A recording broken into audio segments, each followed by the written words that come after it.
Last class में मैंने just introduction दिया था, लेंस के नाम वगैरह बताए थे कि कॉनकेव कॉन्वेक्स क्या होता है, कॉन्वेक्सो कॉनकेव क्या होता है, इस सब के बारे में मैंने आपको बताया था। ठीक है, अब इसके बाद देखिए लेंस के दो फॉर्मूले हैं मेनली, एक लेंस मेकर्स फॉर्मूला और एक है आपका लेंस फॉर्मूला। दोनों में थोड़ा सा ही फर्क है।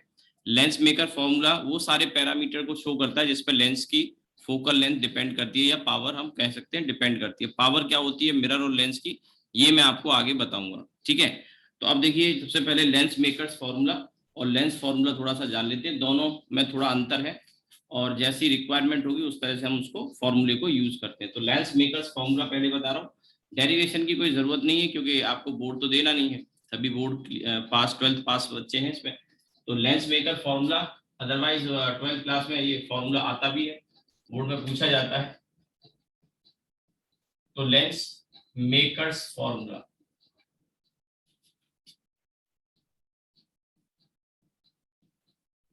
लेंस मेकर्स फॉर्मूला, और इस लेंस मेकर्स फॉर्मूला में ये मैं एक लेंस के लिए बता रहा हूँ, बट किसी भी तरह के लेंस के लिए लास्ट क्लास में हमने कई तरह के कॉन्वेक्स हो कॉनकेव, प्लेनो कॉन्वेक्स, इस तरह के लेंस जो पढ़े थे वो हर तरह के लेंस के लिए वैलिड होगा ये फॉर्मूला। ठीक है, तो ये लेंस है और इधर की जो रेडियस है R1, इधर की R2, यहाँ का रिफ्रैक्टिव इंडेक्स म्यू1 और यहाँ का रिफ्रैक्टिव इंडेक्स म्यू2।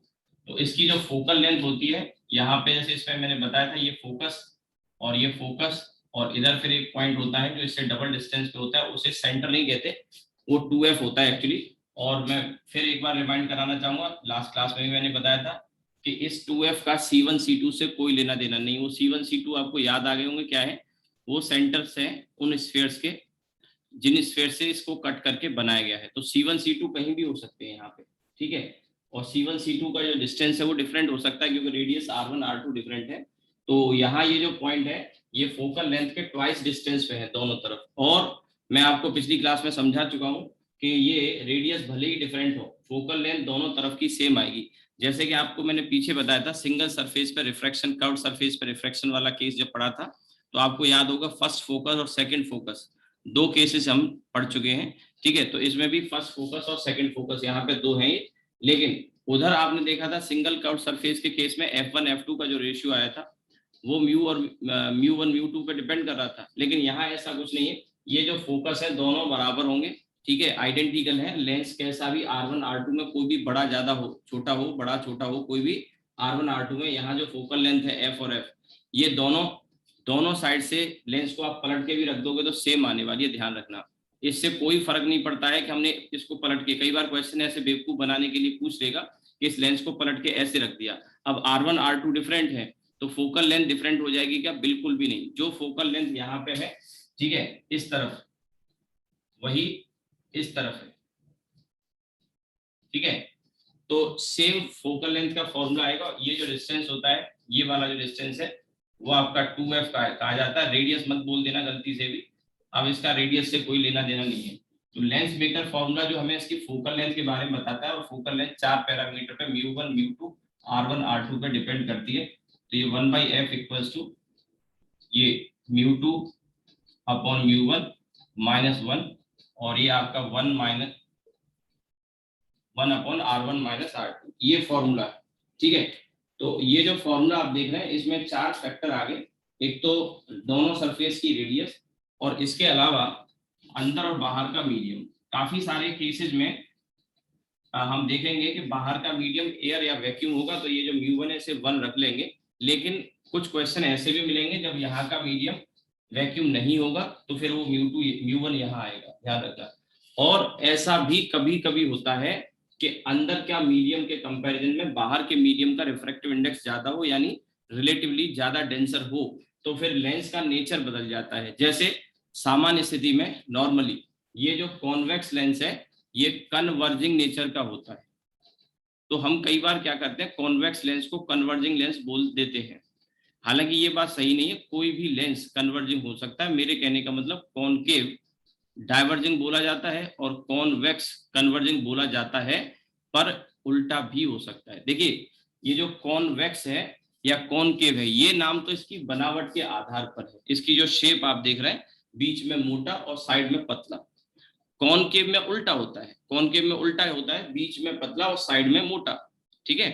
तो वो कॉनकेव कॉन्वेक्स जो है वो उसका नाम है इसकी बनावट के आधार पर, लेकिन जब कन्वर्जिंग डाइवर्जिंग है ये इनके काम के आधार, काम के बेसिस पे। तो काम क्या करते हैं, रेस को या तो कन्वर्स करेंगे या फिर डाइवर्स करेंगे। हालांकि एक और स्थिति होती है कि न कन्वर्स करेगा न डाइवर्स करेगा, वो स्थिति तब आती है जब μ1 और μ2 बराबर हो जाए, यानी अंदर और बाहर का मीडियम सेम हो जाए। वो केस हम आगे देखेंगे भी।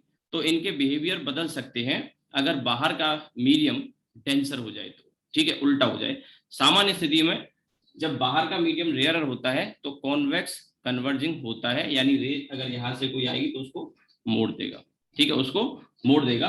और अगर कॉनकेव होगा तो यहाँ रे अगर ऐसे आती है पैरेलल तो उसको फैला देगा, डाइवर्स कर देगा। इसीलिए कॉनकेव को सामान्य स्थिति में मैंने कहा उसको क्या बोलते हैं, हम डाइवर्जिंग भी बोल देते हैं, कॉन्वेक्स को कन्वर्जिंग में। लेकिन मैंने कहा कि इनके नेचर रिवर्स भी हो सकते हैं, इनके नेचर रिवर्स भी हो सकते हैं, लेकिन उसकी कंडीशन सीधे सीधे मैंने कहा उसकी कंडीशन यही है कि इसमें बाहर का मीडियम का डेंसर होना जरूरी है फिर ऐसी सिचुएशन में, ठीक है। तो अब ये आ गया 1/f equals to μ2/μ1 minus 1 1/r1 minus 1/r2। तो यही फोकल लेंथ आएगी, चाहे इधर निकालो या इधर निकालो। ये वाला फोकस जो होता है इसे फर्स्ट फोकस, ये वाले को सेकंड फोकस, जैसे पीछे समझा चुका हूँ। फर्स्ट फोकस मतलब ये है कि रे जो है यहाँ अगर ऑब्जेक्ट रखा है तो ऐसे रे जाएंगी और पैरेलल हो जाएंगी, ये फर्स्ट फोकस हो गया। और सेकंड फोकस ये है कि यहाँ से पैरेलल बीम आएगी तो वो यहाँ फोकस हो जाएगी, ये सेकंड फोकस हो गया। अब आप इसको अगर ऐसे पलट के रख दोगे ऐसे, तो फिर ये जो सेकंड फोकस कर रहे हैं ये फर्स्ट हो जाएगा। तो इसमें ऐसा नहीं है कि कौन सा ज्यादा इंपॉर्टेंट है, दोनों ही इंपॉर्टेंट है, दोनों की वैल्यू सेम आएगी। तो ये बात समझने की, क्योंकि पीछे हम जो पढ़ गया उससे इसमें थोड़ा कंफ्यूजन हो सकता है। मेरी बात शायद आपको समझ में आई हो। तो अब जब देखिए 1/f इक्वल्स टू μ2/μ1 माइनस 1, ये जो फॉर्मूला है this is called lens makers formula, right. अब इसके बाद यहाँ पे ये R1 R2 को साइन के साथ रखा जाए, इसका तो कोई साइन मतलब है नहीं, ये तो पॉजिटिव ही होंगे, ठीक है। R1 R2 को साइन के साथ रखा जाना चाहिए। और दोनों तरह के लेंस के लिए ये एप्लीकेबल है, कॉनकेव हो कॉन्वेक्स हो या कॉनकेव हो, या प्लेनो कॉनकेव हो या प्लेनो कॉन्वेक्स हो या कॉन्वेक्स हो कॉनकेव हो, सब तरह के लेंसेज के लिए वैलिड है, ठीक है। और यहाँ पे इनको साइन के साथ रखा जाए, एफ वगैरह को भी अगर जरूरत पड़ेगी तो साइन के साथ। वैसे मैं बता दूं सामान्य स्थिति जब बाहर का मीडियम रेयर होता है तो एफ की जो वैल्यू है फोकल लेंथ की वो पॉजिटिव आएगी अगर लेंस कॉन्वेक्स टाइप का होगा। टाइप में इसलिए बोल रहा हूँ क्योंकि मैंने आपको कल पिछली क्लास में परसों कई लेंस जो बताए थे उनमें कहा था कि लेंस में अगर दो नाम आ रहे हैं, जैसे प्लेनो कॉन्वेक्स लिखा हुआ है या कॉन्वेक्सो कॉनकेव लिखा हुआ है, तो बाद में जो नाम आता है वो उसके बिहेवियर को डिसाइड करता है, ठीक है। तो अगर बाद में कोई नाम आ रहा है, अब जैसे सिंपली बाई कॉन्वेक्स आ गया या इक्यू कॉन्वेक्स आ गया तो वो कॉन्वेक्स हो गया, और ऐसे लेंस के लिए फोकल लेंथ क्या आती है, पॉजिटिव आती है। और अगर कॉनकेव आ जाता है उसमें तो ऐसे लेंस के लिए फोकल लेंथ नेगेटिव आती है, ठीक है। तो ये साइन परमानेंट है, अगर आप उसको ध्यान रख लेंगे तो आसानी रहेगी, ठीक। तो एक तो यहाँ पे मैं लिख देता हूँ एप्लीकेबल, या वैलिड भी कह सकते हैं, applicable for all types of lenses, applicable for all types of lenses। एक बात तो ये, दूसरा R1 and R2 must be taken with sign। अब विद साइन में वही साइन कन्वेंशन जो आपको पहले पढ़ा है वही चीज यहाँ फॉलो करनी है। तो R1 and R2 must be taken with sign। और जो तीसरा पॉइंट है वो ये है, यहाँ पे फोकल लेंथ इन जनरल लिख रहा हूँ, focal length positive for convex lens, ठीक है। और F ये फॉर कॉनकेव लेंस, ठीक है। ये हम लिख सकते हैं। इसके बाद लेंस फॉर्मूले पर आ जाते हैं। लेंस फॉर्मूला ये होता है जो हमने पीछे पढ़ा था मिरर के लिए, वैसा ही है, बस अंतर यहाँ पे ये है कि 1/f equals to 1/v minus 1/u, minus 1/u है। और यहाँ पर ये भी दोनों तीनों जितने भी तरह के हमने लेंस की बात की तो ये भी एप्लीकेबल या वैलिड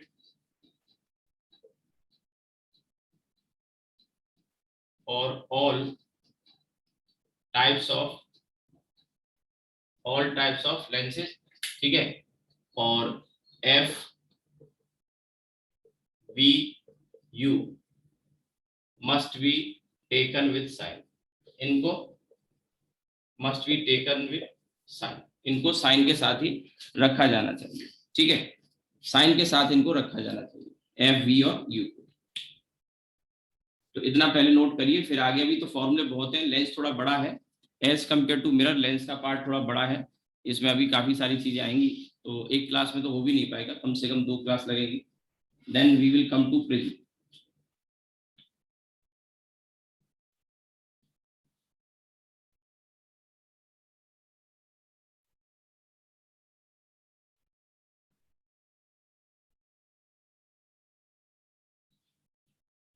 कॉन्वेक्स लेंस को मैंने बताया था आपको, ज्यादातर केस में हम देखेंगे कि ये कैसा होगा, कन्वर्जिंग होगा। हालांकि मैं आपको बता के चल रहा हूँ कि इसके साथ आपको स्टिक नहीं करना है कि कॉन्वेक्स होगा तो कन्वर्जिंग ही होगा, ये तब तक सही है जब तक बाहर का मीडियम रेयर होता है और ये डाइवर्जिंग होता है, तब तक सही है जब तक बाहर का मीडियम रेयर होता है। मैंने कहा ज्यादातर केसेज में ऐसा होगा, इसलिए हम कई बार कॉन्वेक्स को ही कन्वर्जिंग और कॉनकेव को ही डाइवर्जिंग बोलते हैं, और हो सकता है कई बार क्वेश्चन में भी लिखा हुआ आ जाता है कि अ कन्वर्जिंग लेंस। तो अब ऐसी सिचुएशन में आपको बाय डिफॉल्ट अगर वहां बताया ना हो कि बाहर का मीडियम कैसा है, तो बाय डिफॉल्ट अगर कन्वर्जिंग यूज कर रहा है तो आप कॉन्वेक्स लेंस कह सकते हैं उसको, ठीक है, बाय डिफॉल्ट। ठीक, आपको यहां तक बात समझ में आ गई होगी। अब इसके बाद देखिए हम आगे बढ़ते हैं, तो ये दोनों फॉर्मूले हो गए, एक को लेंस फॉर्मूला बोलते हैं, एक को हम यहाँ पर लेंस मेकर्स फॉर्मूला बोलते हैं। जो लेंस मेकर्स फॉर्मूला है ये हमें बताता है कि लेंस की जो फोकल लेंथ है वो किन किन फैक्टर पर डिपेंड कर रही है। तो आप यहाँ पे अगर ऐसा कहते हैं कि लेंस की फोकल लेंथ v और u पे डिपेंड कर रही है तो बिल्कुल गलत है, ठीक है, v और u पे डिपेंड कर रही है नहीं, अगर हम v बदलेंगे या u बदलेंगे तो v बदलेगा और ये वैल्यू कांस्टेंट रहेगी, ध्यान रखना। तो इस ये फॉर्मूला रिलेशन है, आपको याद होगा मैंने पीछे बताया था 2 चीजें होती है, एक रिलेशन और एक डिपेंडेंस, अगर याद हो तो, ठीक है। मैंने समझाया भी था, जैसे R equals to V upon I है या कैपेसिटर पढ़ाया था तो C equals to Q by V, तो ये दोनों फॉर्मूले क्या है, रिलेशन है, डिपेंडेंस नहीं। जैसे कैपेसिटेंस के लिए क्यू बाई वी है, तो अगर हम चार्ज बढ़ाते तो कैपेसिटेंस नहीं बढ़ती, पोटेंशियल उसी रेशियो में बढ़ जाता है, so that the ratio Q upon V क्या रहता है, कांस्टेंट रहता है, ठीक है। ऐसे ही R equals to V upon I में वोल्टेज अगर बढ़ाएंगे तो R नहीं बढ़ेगा, करंट बढ़ जाएगा, है ना। तो R V और I का जो रेशियो है वो कांस्टेंट रहेगा, R रहेगा। यहां तक मेरी बात समझ में आ गई होगी आपको। अब इसके बाद इसी तरह से और भी सिचुएशन बहुत सारी देखने को मिलेंगी, तो ये जो 2 फॉर्मूले हैं, ये वाला और ये वाला, तो ये तो रिलेशन है, क्योंकि इसमें फोकल लेंथ v और u पे डिपेंड नहीं करती, ये तो फिक्स आएगा गिवन लेंस के लिए, लेकिन ये डिपेंडेंस है जो बताता है कि फोकल लेंथ r1 r2 पे μ2 μ1 पे डिपेंड करती है। तो आप लिख सकते हैं यहाँ से, ये जैसे फर्स्ट फॉर्मूला में इसको नाम दे देता हूँ और इसको सेकंड फॉर्मूला। तो फर्स्ट वाला क्या है, डिपेंडेंस, और सेकंड वाला क्या है, रिलेशन, राइट। तो अब यहाँ पे अगर आप लिखना चाहें तो आप लिख सकते हैं कि इसमें focal length of a lens depends upon focal length of a lens depends upon r1 r2 mu1 and mu2, ठीक है। Focal length of a lens depend upon r1 r2 mu1 and mu2, एक बात तो ये, ठीक है, r1 r2 mu1 mu2, एक बात तो ये।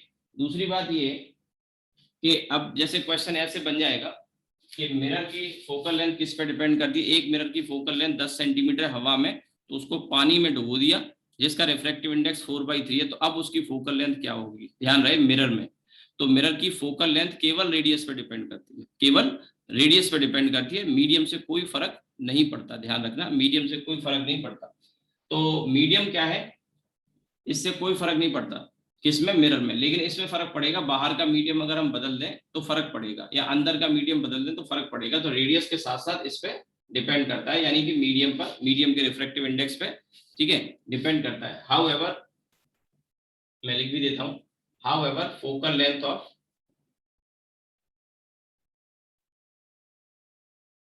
Mirror, focal length of mirror, ये क्वेश्चन पूछ लिया जाता है focal length of mirror depends only upon, however, focal length of mirror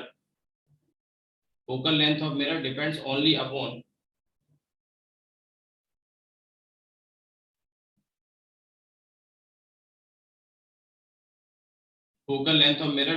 upon radius of mirror and not upon medium, not refractive index, short में लिख रहा हूँ refractive index of the medium। और यही कारण है कि जो मिरर होता है वो केवल स्फेरिकल एब्रेशन देता है, स्फेरिकल एब्रेशन, क्योंकि म्यू का तो कोई रोल ही नहीं है, केवल उसकी कर्वेचर से मतलब है, यानी पैरेक्सियल आ रही है कि मार्जिन आ रही है, इस पर डिपेंड करता है।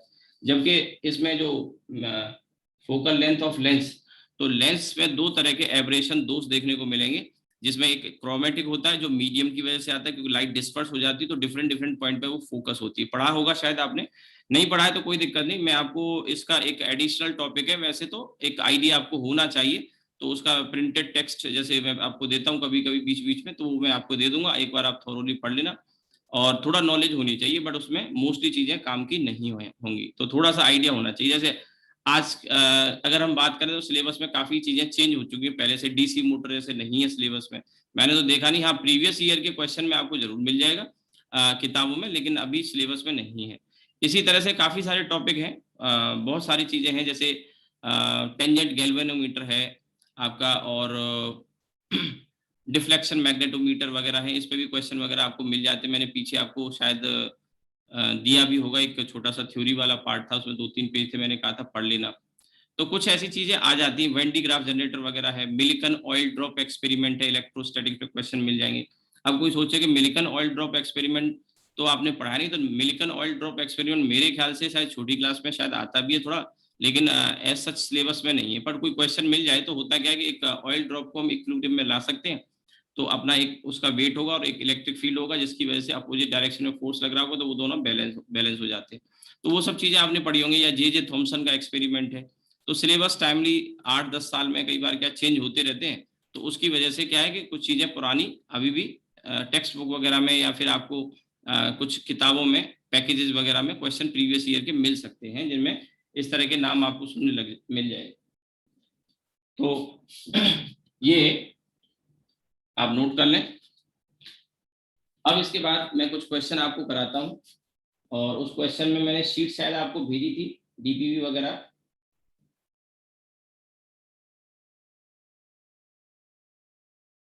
ये डीपीपी मैंने आपको भेज दिया था क्या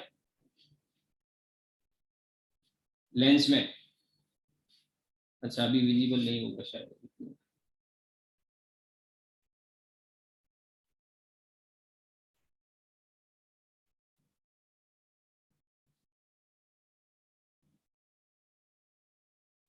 ये वाला डीपीपी मैं आपको भेज चुका हूं क्या?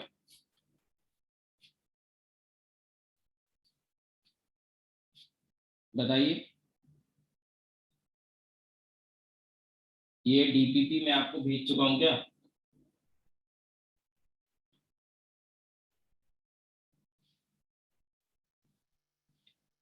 लेंस में? No sir. ये अभी भेजा ही है मैंने? No sir. अच्छा, चलिए कोई बात नहीं। सर डीपी में भेजी थी। ओके ओके, चलो मैं भेज दूंगा, अभी क्लास के बाद भेज दूंगा। तो देखिए, इसमें सबसे पहला जो क्वेश्चन है, इसी क्वेश्चन को करेंगे। अब तक हमने जो पढ़ा है ना, इसके बेसिस पे हम इसका फर्स्ट क्वेश्चन ट्राई कर सकते हैं, और हालांकि आगे के भी जो क्वेश्चन है एक दो वो भी क्वेश्चन ट्राई कर सकते हैं। तो ये मैं रब कर रहा हूँ, इरेज कर रहा हूँ।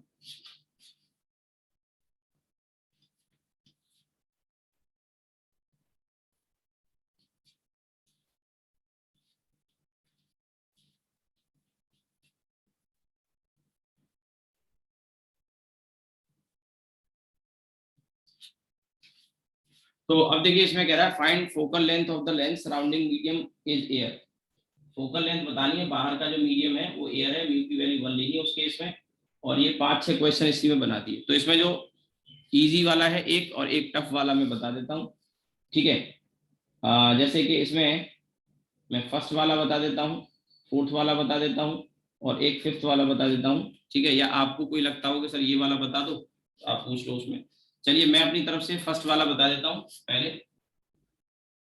ये लेंस है और इसकी रेडियस ये रेडियस, यहाँ का रिफ्रैक्टिव इंडेक्स म्यू और बाहर का जो रिफ्रैक्टिव इंडेक्स है वो 1, ये दे रखा है, ठीक है।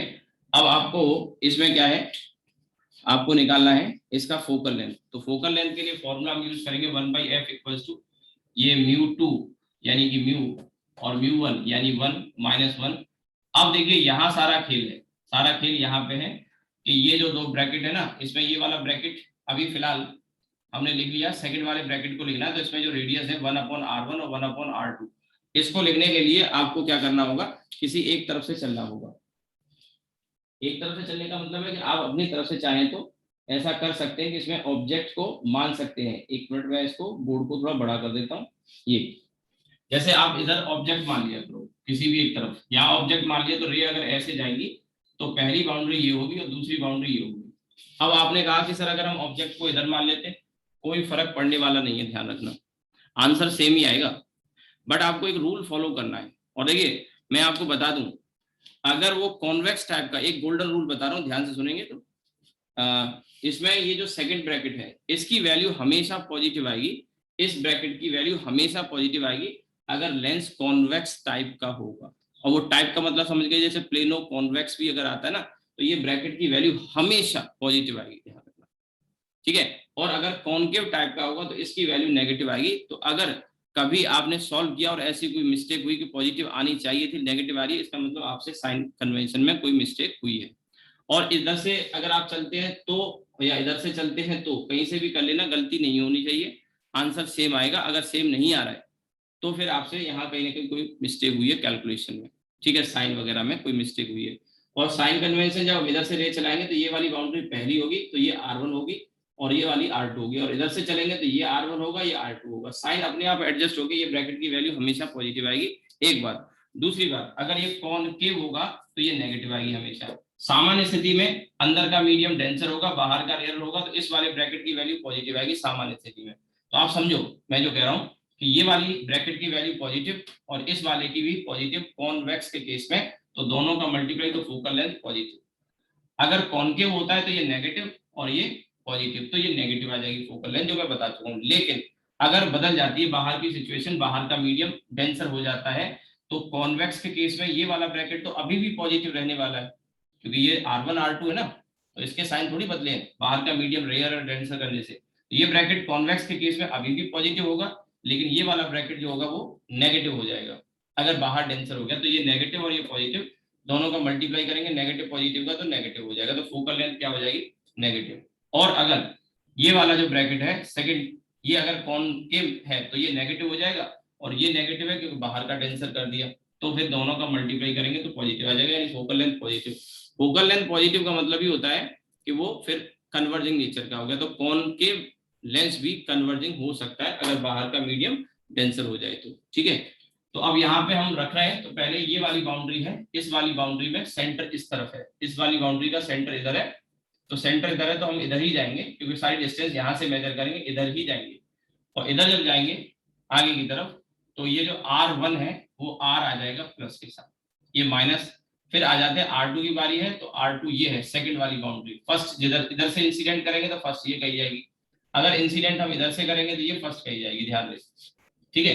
तो अब ये वाली जो बाउंड्री है, इसका जो रेडियस ऑफ कर्वेचर है वो सेंटर आपका इधर होगा, सेंटर आपका इधर होगा इस तरफ, तो ये आ जाएगा माइनस का R, ठीक है, माइनस का R। तो ये आ जाएगा 1/f इक्वल्स टू μ-1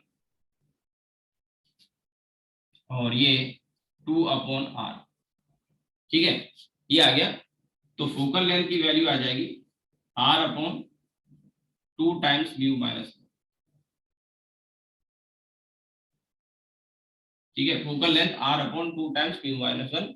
और जो पावर है, पावर, ये पावर हम आगे पढ़ेंगे, पावर जो होती है लेंस के लिए तो यही होती है, और मिरर के केस में ये पावर माइनस साइन के साथ आती है, वो मैं आगे बताऊंगा, अभी फिलहाल पावर को हम नहीं लिख रहे। तो ये फोकल लेंथ आ गया, पावर में अलग से बताऊंगा आगे, ठीक है। तो ये फोकल लेंथ आ गई। अब इसी में एक क्वेश्चन और ले लेते हैं, ठीक है, कोई भी जो आपको टफ सा लग रहा हो वो ले लेते हैं। जैसे इसमें फोर्थ वाला प्लेनो टाइप का है, वो बता देता हूँ, और एक फिफ्थ वाला कॉन्वेक्सो कॉनकेवो कॉन्वेक्स है। तो सेकंड वाला सॉरी कौन सा है ये, फोर्थ वाला मैं बता देता हूँ। अब ये ऐसे करके, ठीक है, यहाँ की जो रेडियस होगी, इधर की इनफाइनाइट और इधर की रेडियस आर है, यहाँ का रिफ्रैक्टिव इंडेक्स म्यू है। तो फॉर्मूला वही 1/f equals to mu upon 1 minus 1। ये यहाँ का म्यू है और बाहर का 1 है, -1, और ये आ जाएगा यहाँ पे 1 अपॉन पहली जो सरफेस है। मैंने कहा कहीं पे भी एक तरफ ऑब्जेक्ट आप एज्यूम कर लो, जैसे यहाँ पे हमने ऑब्जेक्ट ले लिया ओ, यहाँ पे हमने ऑब्जेक्ट ओ ले लिया। इसको भी मैं थोड़ा छोटा कर देता हूँ,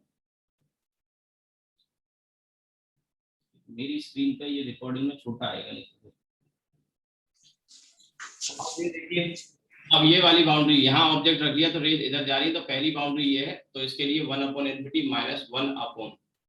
अब देखिए -1 अपॉन, तो इस बाउंड्री के लिए सेंटर इधर होगा, तो यहाँ से जब डिस्टेंस मेजर करेंगे तो ये आ जाएगा आपका सॉरी प्लस का r, क्योंकि हम इधर ही जा रहे हैं, रेज भी इधर ही जा रही है और सेंटर भी इधर ही है, तो ये आ गया। तो ये 1 अपॉन f की वैल्यू आ गई म्यू -1, तो यहाँ से, और माइनस का 1 अपॉन r, तो माइनस का 1 अपॉन r, ये आ गया। तो f की वैल्यू आ गई माइनस का r म्यू -1। ठीक है, इस तरह से कैलकुलेट कर लेंगे। एक और क्वेश्चन था इसमें, वो भी मैं बता देता हूँ फटाफट से। तो ये 2-3 मैंने बता दिए, और 2-3 और हैं, उनकी प्रैक्टिस आप कर सकते हैं। साइन आप प्रॉपर रखेंगे तो आपका आंसर सही आएगा, और साइन अगर नहीं रख रहे तो कहीं ना कहीं मिस्टेक होगी। ठीक है, तो अब इसमें एक ये वाला भी दे रखा है। अब ये जो है, तो इसमें ये रेडियस r, ये 2r, और यहाँ का रिफ्रैक्टिव इंडेक्स म्यू, और बाहर का म्यू इक्वल्स टू 1। तो अब इसमें लिखेंगे 1/f इक्वल्स टू, पहला ब्रैकेट, तो अंदर का म्यू है, ठीक है, म्यू अपॉन 1 माइनस 1। अब ये 1 upon r1 minus 1 upon r2, तो मैंने इधर रख लिया, और मैं पहले क्लियर कर चुका हूँ कि इसमें आपको ज्यादा, अभी तो आपके पास टाइम है, तो आप प्रैक्टिस के लिए आप इधर भी ऑब्जेक्ट रख के कर सकते हैं, या इसी लेंस को पलट सकते हैं। दोनों ही स्थिति में फोकल लेंथ यही आने वाली है, ध्यान रखना। हो सकता है आपके माइंड में ऐसा आ रहा होगा, क्योंकि लगता ऐसे ही है कि अगर हम इधर रखते तो ये वाली चीज जो हमने यहाँ पे रखी है, इसका साइन तो नेगेटिव आ जाता, अभी तो पॉजिटिव आ रहा है। हाँ, लेकिन इधर का नेगेटिव जो इन्फिनिटी रखते तो वो 0 आ जाता, तब भी आंसर यही आएगा। आप करके देख लेना, या ऐसा करो, इसी लेंस को पलट के रख लो और फिर सॉल्व करके देखो, क्योंकि ये कंफ्यूजन दूर होगा जब आप खुद से करेंगे। अब एक सिचुएशन जैसे मैंने बताई, तो अब इसमें ये f equals to minus r upon mu -1, ठीक है। तो किसी भी सिचुएशन में रखना, लेंस को पलट के रखने से फोकल लेंथ में फर्क नहीं पड़ता, ठीक है, या ऑब्जेक्ट को एक साइड से दूसरी साइड में रखने पे फोकल लेंथ में फर्क नहीं पड़ेगा। तो अब ये आ जाएगा 1 upon f mu upon 1 minus 1। अब इसके बाद यहाँ मैंने ऑब्जेक्ट यहाँ रख लिया, यहाँ से रेयर से जा रही है, तो पहली बाउंड्री ये है, और कैसा लेंस है ये, कॉन्वेक्स टाइप का है। वैसे तो नाम पूरा क्या है, कॉन्वेक्सो कॉनकेवो कॉन्वेक्स लेंस है। तो कॉन्वेक्स बाद में आ रहा है, तो कॉन्वेक्स टाइप का है। तो मैंने कहा इसकी फोकल लेंथ पॉजिटिव आएगी, और इस वाले ब्रैकेट की वैल्यू भी पॉजिटिव आएगी, और इसको इधर उधर पलट के रखने से कोई फर्क पड़ने वाला नहीं है। अभी देखिए हम सॉल्व करेंगे तो पता भी लग जाएगा। तो ये वाली जो बाउंड्री है, ये पहली बाउंड्री होगी, तो r1 होगी, तो ये आ गया आपका 1 अपॉन r माइनस। अब ये दूसरी बाउंड्री आ गई, तो ध्यान से देखें, तो ये वाली बाउंड्री का भी सेंटर इधर ही है, इस वाली बाउंड्री का भी सेंटर इधर ही है, और इधर से डिस्टेंस मेजर करेंगे, इसी डायरेक्शन में जा रहे हैं, तो दोनों के जो साइन आएंगे वो पॉजिटिव। ये तो बीच में माइनस आता ही आता था। तो आप देखिए, इसको जब सॉल्व करेंगे तो ये 2 अपॉन 2r और 1 upon 2r, 2 upon 2r minus 1 upon 2r, तो 1 अपॉन 2r बना बचा। तो ये आ गया आपका म्यू -1, और ये 1 अपॉन 2r। तो फोकल लेंथ आ गई 2r अपॉन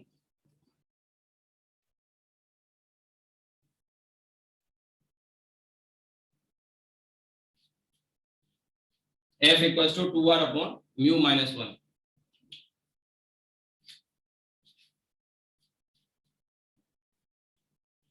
ठीक है, ये आ गया। चलिए इरेज कर देते हैं, तो पॉजिटिव ही आया है। बाकी के क्वेश्चन आप और इसमें देख सकते हैं, प्रैक्टिस कर सकते हैं।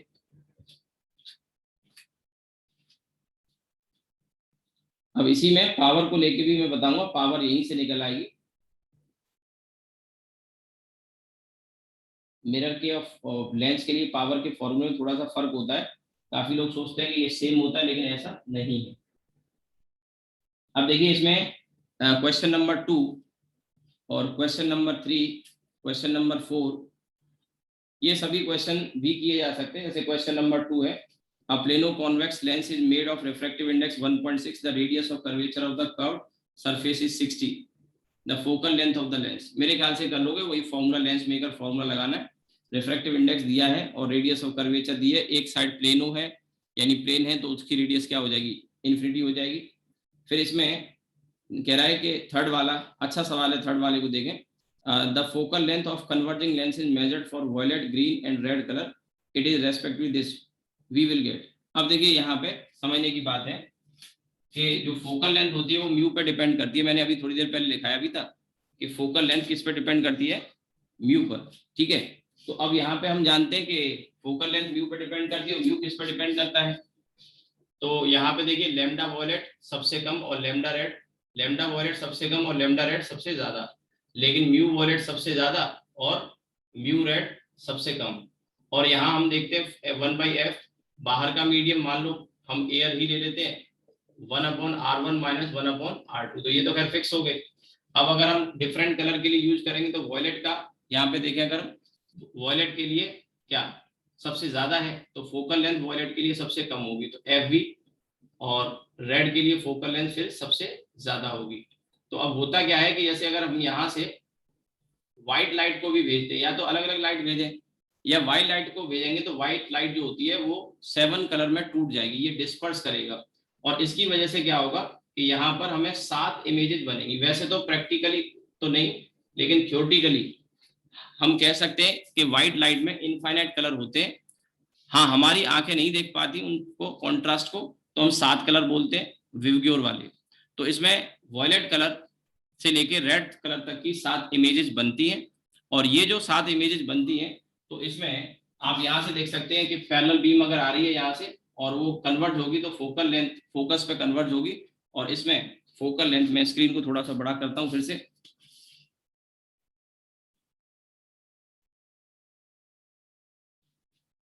ठीक है।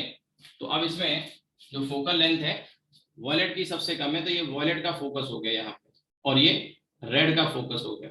और बाकी के कलर भी इसमें यहाँ वॉयलेट से लेके violet, indigo, blue, green, yellow, orange, red, ये सारी इमेजेस बन रही होंगी। यहाँ पे मैंने 2 ही दिखाई, जगह की कमी की वजह से थोड़ा हौच पौच हो जाता नहीं तो यहाँ पे एक्चुअली क्या है, 7 कलर्ड इमेज हमको दिखाई देंगी। और इस डिफेक्ट को ही क्रोमेटिक एवरेशन कहते हैं, क्रोमेटिक। और ये भी दूर किया जा सकता है, उसकी कई सारी टेक्निक होती है। जैसे अगर एक कॉन्वेक्स लेंस के साथ एक कॉनकेव लेंस फिट कर दिया जाए सटा के, और उसमें एक कंडीशन आती है, उसको एक्रोमेटिक कंडीशन कहते हैं। वो मैं आपको जो शीट दूंगा ना, उस शीट में है, आपको पढ़ना तो होगा ही, क्योंकि आप क्वेश्चन लगाएंगे तो ऐसा तो नहीं कि लेटेस्ट सिलेबस के अकॉर्डिंग ही आपके पास बुक होगी। कई सारी किताबों में क्वेश्चन मिल जाता है, तो वो कंडीशन आती है, एक्रोमेटिक कंडीशन आती है। और वहां एक टर्म अभी आगे आएगा प्रिज्म में, डिस्पर्सिव पावर, तो उसको लेके एक बनता है ω1 P1 plus ω2 P2 equal to 0। वो तभी होगा जब P1 P2 अपोजिट साइन के, या ω1 upon F1 plus ω2 upon F2 equal to 0, तो F1 F2 के साइन जो है वो डिफरेंट होंगे। ठीक है, तो उसके साथ एक कॉन्वेक्स के साथ कॉनकेव लेंस अगर लगा देते हैं और ये कंडीशन सेटिस्फाई होती है, ऐसा नहीं कोई भी लगा देंगे, तो वो फिर जो सारी इमेजेस जो यहाँ अलग अलग जगह बन रही थी वो अलग अलग जगह नहीं बनेंगी, एक ही जगह बनेंगी। तो ये क्रोमेटिक एवरेशन दूर हो जाता है। अदरवाइज व्हाइट लाइट अगर हम भेजेंगे तो वो 7 कलर में टूटेगी, डिस्पर्सिव नेचर होने की वजह से इसके अंदर क्रोमेटिक एवरेशन आता है। इसके अलावा वही पैरेक्सियल और मार्जिनल रेज जो होती है उसकी वजह से इसमें स्फेरिकल एवरेशन भी आएगा। तो लेंस के साथ फिर ड्रॉबैक भी है। तो आगे आप देखोगे टेलीस्कोप वगैरह में भी लेंस की जगह, क्योंकि टेलीस्कोप में हमें क्या है, रिजोल्विंग पावर जब बढ़ानी होती है तो ज्यादा अपर्चर का वो लेना पड़ता है लेंस, और ज्यादा अपर्चर का लेते हैं तो उसमें दिक्कत यही आती है कि मार्जिनल रेज आएंगी और ये क्रोमेटिक एवरेशन तो आएगा, और मार्जिनल की वजह से स्फेरिकल भी होगा। तो बड़ा अपर्चर का हमें, बड़े डायमीटर का हमें लेंस तो चाहिए ही चाहिए, क्योंकि उसकी जो रिजोल्विंग पावर होती है वो उस पर डिपेंड करती है। जितना ज्यादा डायमीटर बढ़ाओगे उतना ही ज्यादा होगा। तो अब इसमें दिक्कत ये आ जाती है कि फिर एवरेशन आने लगते हैं, और क्रोमेटिक तो आएगा ही आएगा क्योंकि डिस्पर्सिव मीडियम होगा। तो उसको कम करने के लिए या रिमूव करने के लिए वहां पे मिरर प्रेफर किया जाता है टेलीस्कोप वगैरह में, है ना। तो ये सब चीजें थोड़ा सा आइडिया आपको होना चाहिए, तो वो मैं आपको आगे भेजूंगा, तो उसमें आप कर सकते हैं। अब इसके बाद देखिए, तो ये अब क्वेश्चन को हम देख सकते हैं, फोकल लेंथ आपने देखा, और ये अभी मैंने 2 कलर के लिए बताया, तो बाकी कलर के लिए आप देख सकते हैं विबग्योर इसी सीक्वेंस में रख सकते हैं। तो आप देख सकते हैं कि जो कॉची का जो रिलेशन था, कॉची का शुरुआत में पढ़ा था, जो मैंने बताया था कि म्यू की वैल्यू लैम्डा पे कैसे डिपेंड करती है, तो वहां से आप ये रिलेशन मिला और उससे फिर इसको हम रिलेट कर सकते हैं। और यहाँ फिर आप ये भी देख सकते हैं कि अभी जैसे मैंने आइडिया तो दे दिया है कि जो पावर का फॉर्मूला होता है, पावर का वो 1/f होता है लेंस के लिए, मिरर के लिए माइनस का 1/f। तो फिर यहाँ पावर लिखना चाहो तो वॉयलेट की पावर सबसे ज्यादा और रेड की पावर, रेड कलर के लिए पावर लेंस की सबसे कम। इसका मतलब जानते हो, इसका मतलब ये है कि वॉयलेट कलर के लिए लेंस की पावर सबसे ज्यादा है, इसका मतलब वॉयलेट कलर को सबसे ज्यादा मोड़ेगा, टर्न करेगा, डेविएट करेगा सबसे ज्यादा कौन से कलर को, वॉयलेट को, रेड को सबसे कम करेगा। तो आप यहाँ देख भी सकते हैं फिगर में, सबसे ज्यादा जो ये ऐसे जा रही थी, तो ऐसे जा रही थी तो रेड को कम मोड़ा, सबसे ज्यादा किसको मोड़ा, वॉयलेट को, सबसे ज्यादा किसको मोड़ा, वॉयलेट को, रेड को कम मोड़ा। तो ये वॉयलेट है और ये रेड है, तो अब इसमें पावर वॉयलेट की सबसे ज्यादा होगी। ठीक है, ऐसे कॉनकेव लेंस के लिए भी क्वेश्चन आपको मिल जाएंगे। फिर से मैं एक बार दिखाता हूँ क्वेश्चंस को, और भी 1-2 क्वेश्चन इसमें शायद ऐसे होंगे मे बी। ठीक है, ये अगला वाला क्वेश्चन भी, फोर्थ वाला भी इसी तरह का है, हालांकि एक कॉनकेव के लिए एक कॉन्वेक्स के लिए। इसके बाद जो अगला क्वेश्चन है फिफ्थ वाला, ठीक है, फिफ्थ वाला जो क्वेश्चन है ये इसको लेके है कि अगर मीडियम बाहर का रेयर है या डेंसर है तो किस तरह से कोई लेंस बिहेव करेगा। तो मैं थोड़ा सा आइडिया इसका भी आपको देता हूँ।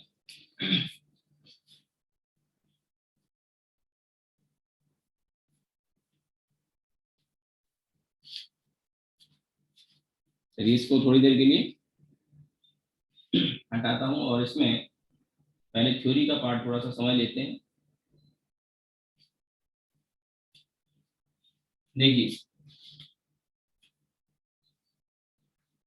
केस फर्स्ट, और केस फर्स्ट में ये है μ2 μ1 से बड़ा है, μ2 बड़ा है। μ2 क्या माना था हमने, अंदर के मीडियम का या लेंस के मीडियम का रिफ्रैक्टिव इंडेक्स, और μ1 बाहर का।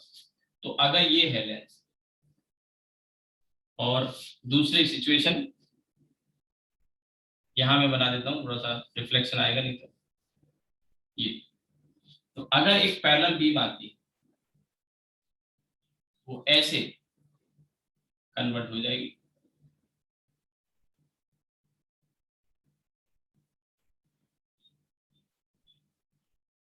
इस पॉइंट पे फोकस।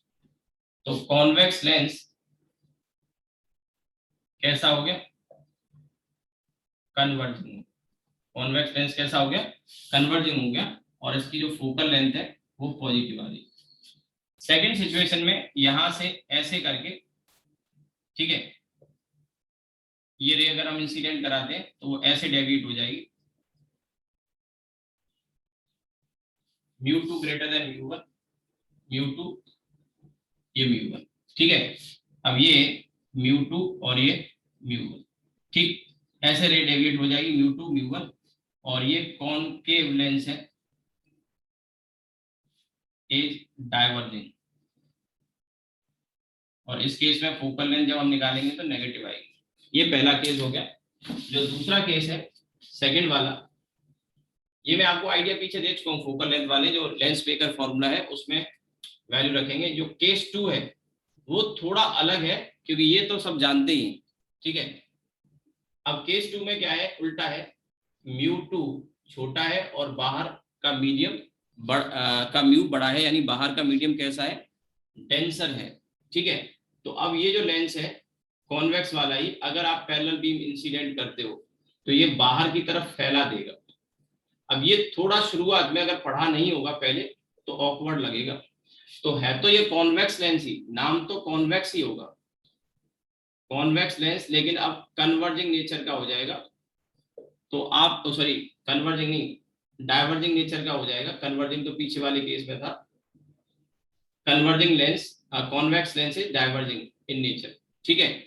और यहाँ पे अब जब फोकल लेंथ निकालोगे तो वो नेगेटिव आएगी। कैसे आएगी, थोड़ा आइडिया देता हूँ। 1/f, ये 2 ब्रैकेट थे, मैंने कहा था इस ब्रैकेट की वैल्यू हमेशा पॉजिटिव आएगी अगर कॉन्वेक्स टाइप का है, हमेशा पॉजिटिव आएगी अगर कॉन्वेक्स टाइप का है। लेकिन जब यहाँ हम लिखेंगे तो ये μ2 अपॉन μ1 -1, लिखना मत, समझ लो, mu two upon mu one minus one, तो ये म्यू टू तो छोटा है, म्यू वन बड़ा है, तो ये वैल्यू छोटी ये बड़ी, तो जब डिफरेंस लेंगे तो ये नेगेटिव हो गया, ये नेगेटिव, और कॉन्वेक्स के केस में ये पॉजिटिव, क्योंकि ये जो ब्रैकेट है इसकी वैल्यू इसकी बनावट जो है उसके बेसिस पे डिसाइड होगी, और ये डिसाइड हो रहा है बाहर का और अंदर का मीडियम कैसा है। तो अब ये दोनों का प्रोडक्ट फोकल लेंथ क्या आ जाएगी, नेगेटिव, फोकल लेंथ क्या आ जाएगी, नेगेटिव। यहां तक समझ में आ गया होगा। अब इसके बाद देखिए आगे, इसी में अगर ये आपका कॉनकेव लेंस है तो ये अब उल्टा बिहेव करेगा, ये क्या कर देगा, रे को कन्वर्ट कर देगा यहाँ फोकस पे। अच्छा, ये जो ऐसे फैला है तो इसमें फोकस इसका फिर इधर हो जाएगा, तो ये यहाँ फोकस किया, तो अब ये नेगेटिव आने का रीजन यही है। जैसे इसमें फोकस यहाँ था, इस वाले में अगर आप इसको एक्सटेंड करेंगे तो यहाँ पे ये फोकस, तो इसी साइड में तो नेगेटिव आए, ऐसा यहाँ पे हो गया। अब इसमें सेम साइड में ना होंगे, अपोजिट साइड में हो गया, तो ये कॉनकेव लेंस इज कन्वर्जिंग, यहाँ म्यू वन और यहाँ म्यू टू, यहाँ म्यू वन और यहाँ म्यू, ठीक है। कॉनकेव लेंस इज कन्वर्जिंग, और यहाँ जो फोकल लेंथ है वो पॉजिटिव आएगी। तीसरा केस और हम इसमें बना लेते हैं, आपने अगर नोट नहीं किया है तो जल्दी से नोट कर लो। तीसरा केस मैं यहीं लिख देता हूं, चलो केस 3, और केस 3 ये है कि म्यू टू और म्यू वन बराबर हो गए, तो म्यू टू म्यू वन बराबर हो गए तो क्या होगा, यहाँ पे पहले समझ लो, 1/f equals to mu two mu one बराबर हो गए तो 1 - 1 हो जाएगा, और ये आपका ब्रैकेट, तो 1 - 1 मतलब 0 हो गया, तो ये 1/f जो कि पावर होती है, पावर 0 हो जाएगी, और फोकल लेंथ इनफाइनाइट हो जाएगी। पावर 0 का मतलब क्या होता है, मोड़ नहीं पाएगा, मोड़ नहीं पाएगा, यानी कि जैसे रेज आ रही थी वैसे ही निकल जाएंगी। जैसे ये मैंने दिखाया अंदर और बाहर सेम हो गया, तो अभी आप इसको ऐसे समझो कि ये मैं आपके सामने यहाँ पे कह रहा हूँ कि देखो एक लेंस रखा हुआ है, दिखाई दे रहा है, नहीं दिखाई दे रहा है, वजह क्या है, मैंने कहा ये एक लेंस रखा हुआ है मेरे सामने, आपको दिखाई दे रहा है, नहीं दिखाई देगा, वजह ये है कि बाहर का और अंदर का मीडियम सेम है, बाहर का अंदर का मीडियम सेम है, तो जो भी रेज जा रही है वो अनडेविएटेड चली जाती है, क्योंकि अंदर और बाहर का मीडियम सेम होता है। और ऐसी सिचुएशन में पता है क्या होता है, क्योंकि अंदर और बाहर के मीडियम सेम है तो लेंस और मीडियम एक ही हो गई, तो वो लेंस दिखाई ही नहीं देगा, यानी लेंस क्या है, डिसअपियर हो जाएगा। अब चाहे आप कॉनकेव रखो या कॉन्वेक्स रखो, तो एक लाइन और हम यहाँ पे लिख सकते हैं, lens will disappear, lens will disappear in medium, lens will disappear in medium.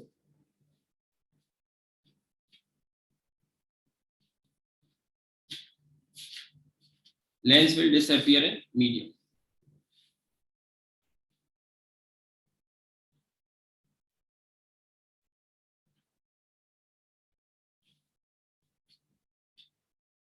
ठीक है, आप बना लो इसको।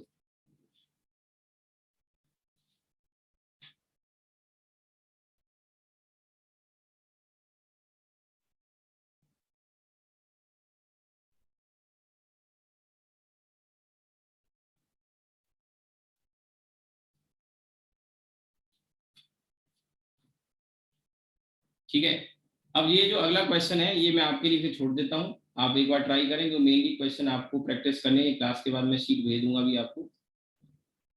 टेस्ट की टाइमिंग मैंने आज बताई है, ऑनलाइन टेस्ट की टाइमिंग 2 से 3 मैंने रखी है, कि अगर किसी टीचर वगैरह की कोई क्लास हो या आपका कोई टेस्ट भी हो तो उस समय तक वो आपका टेस्ट वगैरह निपट लेगा, और नेक्स्ट टाइम फिर कुछ दिनों के बाद ये आपका कोर्स कंप्लीट हो जाएगा।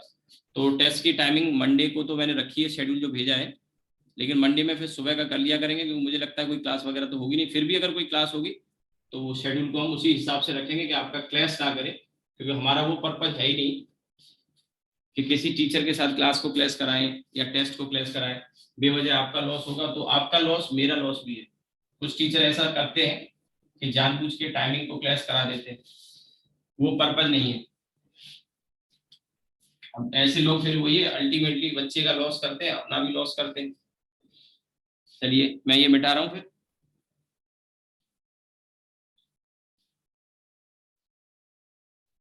तो ये क्वेश्चन आप कर सकते हैं, 5th वाला ट्राई करिएगा, फिर भी अगर नहीं आता तो आप पूछ लेना। तो अब ये 6th 7th क्वेश्चन पे तो हम आएंगे, अभी समय है थोड़ा सा, ये चीजें भी हम डिस्कस करेंगे, लेकिन उसके पहले थोड़ा सा मैं पावर का आपको आइडिया देता हूँ, मिरर की और लेंस की पावर के बारे में। तो power of lens and mirror, power of lens and mirror, पहले ये पढ़ लेते हैं थोड़ा सा।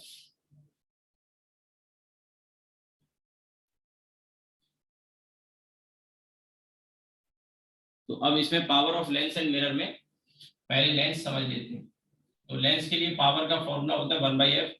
और पावर का मतलब क्या होता है? पावर होती है किसी लेंस की या मिरर की एबिलिटी, कैपेसिटी, रे को मोड़ने की कैपेसिटी। अगर ज्यादा मोड़ता है तो ज्यादा पावर होगी और कम मोड़ेगा तो कम पावर होगी। तो power of lens and mirror, ये हम यहाँ पे कह सकते हैं power of lens and mirror, it is the ability, it is the ability of lens,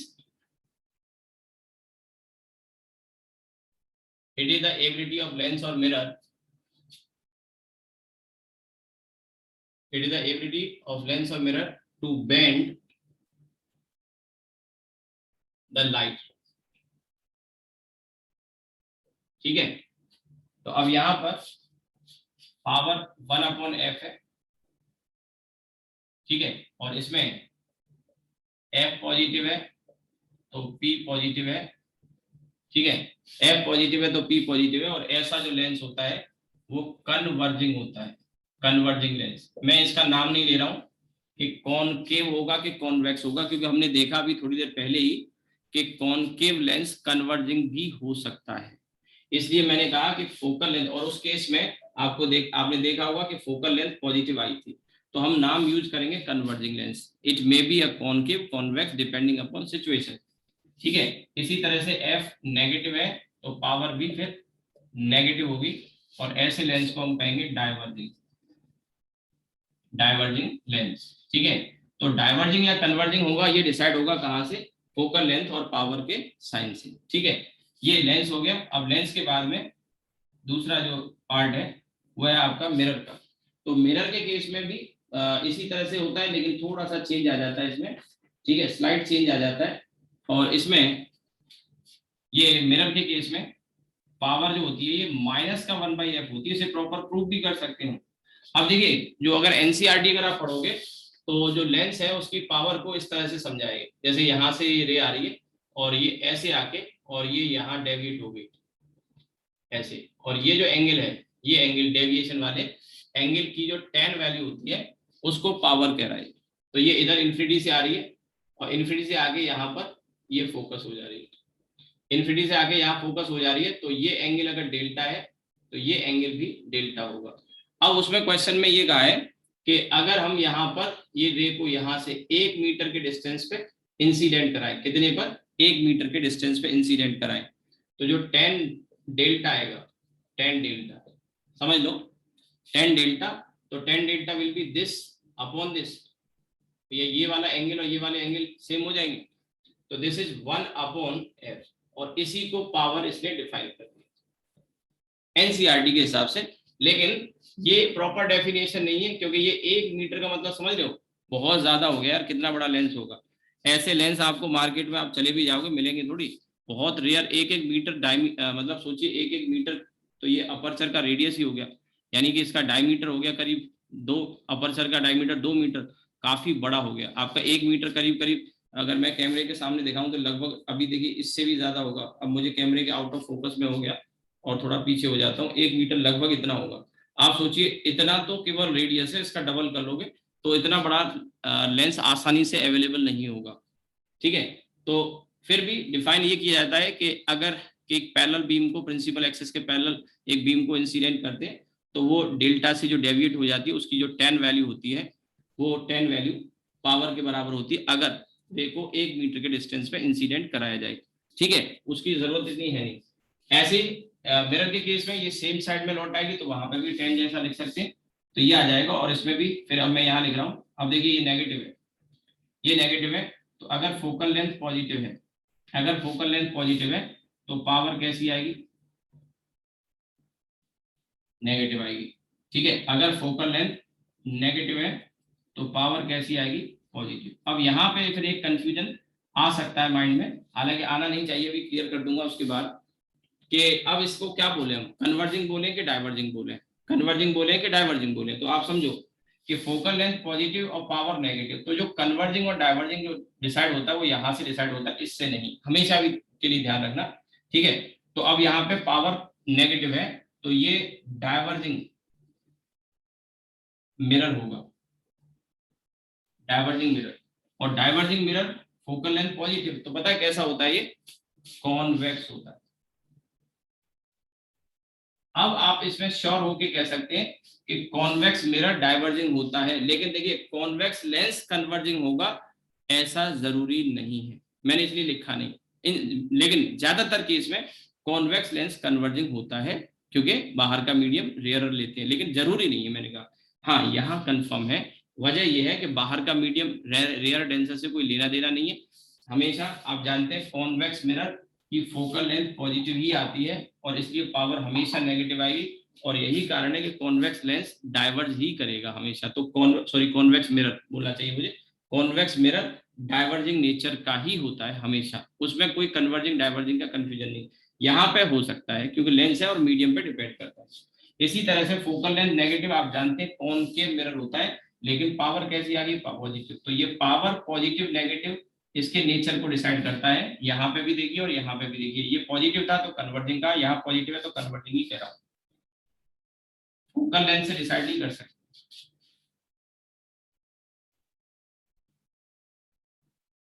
ठीक है, ये पावर नेगेटिव पावर पॉजिटिव। ठीक, अब इसके बाद देखिए आगे,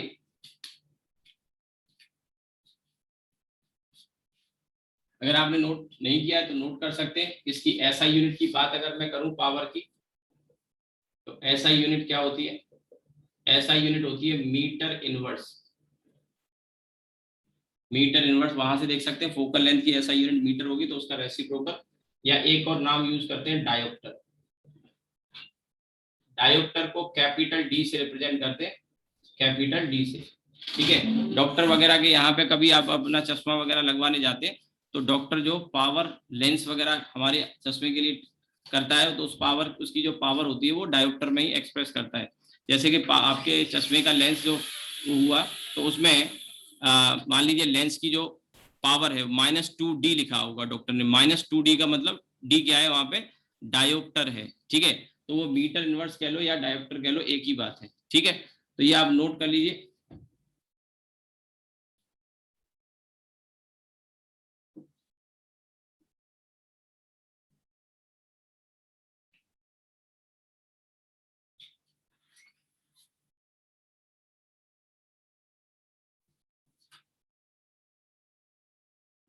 चलिए मैं इसको इरेज कर देता हूं।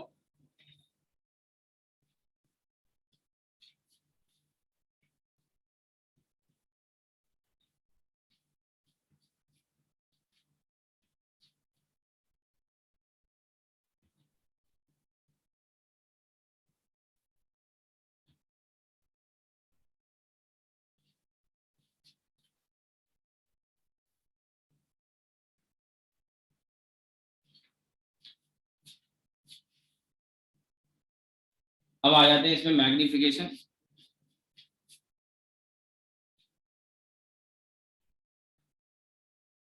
मैग्निफिकेशन जैसे आपको मैंने मिरर में बताए थे वैसे ही यहाँ पे भी मैग्निफिकेशन है, और ऑलरेडी मैं समझा चुका हूँ, तो बहुत ज्यादा सिमिलरिटी भी है।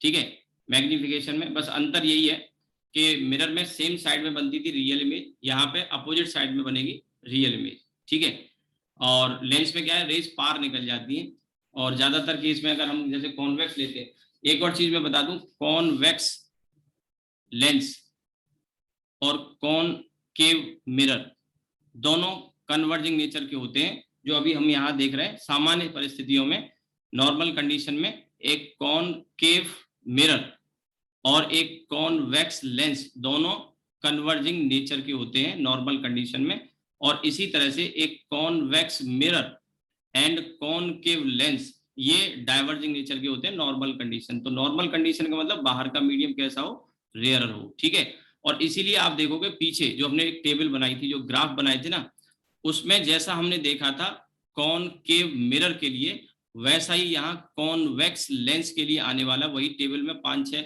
जो हमने एंट्रीज दी थी और उनमें देखा था डिफरेंट डिफरेंट। ऐसे ही फिर जब हम डिस्कस करेंगे कॉनकेव लेंस, तो आपने देखा था कॉन्वेक्स मिरर में 2 ही केस बने थे, ठीक है, ग्राफ भी सिंपल था रियल ऑब्जेक्ट के लिए। और आपको याद होगा कि रियल ऑब्जेक्ट के लिए कॉन्वेक्स मिरर कभी भी रियल इमेज नहीं बनाता, वर्चुअल ही बनाता कॉन्वेक्स मिरर, ठीक है, रियल ऑब्जेक्ट के लिए कभी भी रियल इमेज नहीं बनाता है, वर्चुअल ही बनाता है। तो इसी तरह से एक कॉनकेव लेंस रियल ऑब्जेक्ट के लिए वर्चुअल इमेज ही बनाएगा। हाँ, फिर सवाल ये आता है क्या ऐसा पॉसिबल है कि ये रियल इमेज भी बना दे? तो हाँ, बना देगा, जैसे उधर था, लेकिन वर्चुअल ऑब्जेक्ट के लिए। वो ग्राफ से क्लियर हो जाएगा, वो मैं आपको बताऊंगा। तो काफी सिमिलरिटी मिलेंगी। अब मैग्निफिकेशन में भी फिर 2 केस होंगे, एक लीनियर और एक एरिया, सुपरफिशियल मैग्निफिकेशन उधर जो बताया था। तो सुपरफिशियल में तो बहुत ज्यादा पूछा भी नहीं जाता, और पूछा जाए तो उसका आइडिया मैं आपको ऑलरेडी दे चुका हूँ, मिरर में काफी कुछ अच्छे से समझा दिया था। तो अब इसमें ज्यादा हम टाइम स्पेंड नहीं करेंगे, क्योंकि पीछे हम अच्छा खासा डिस्कस कर चुके हैं। तो मैं फॉर्मूले वगैरह बताते जाता हूँ, फॉर्मूले जरूर आपको याद करने।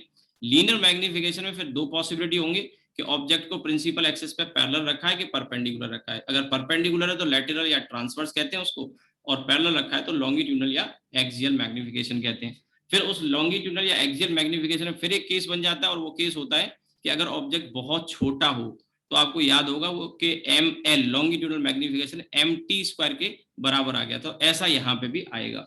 तो चलिए पहले फॉर्मूले हम देख लेते हैं। तो मैग्निफिकेशन होता क्या है? ये रेशियो है size of image to the size of object, size of object, right. और क्योंकि ये साइज का रेशियो है, तो लेंथ लेंथ का हो सकता है, एरिया एरिया का हो सकता है, या वॉल्यूम का हो सकता है। तो ये लाइक क्वांटिटी का है, तो इसलिए ये कैसा है? यूनिटलेस एंड डायमेंशनलेस क्वांटिटी है।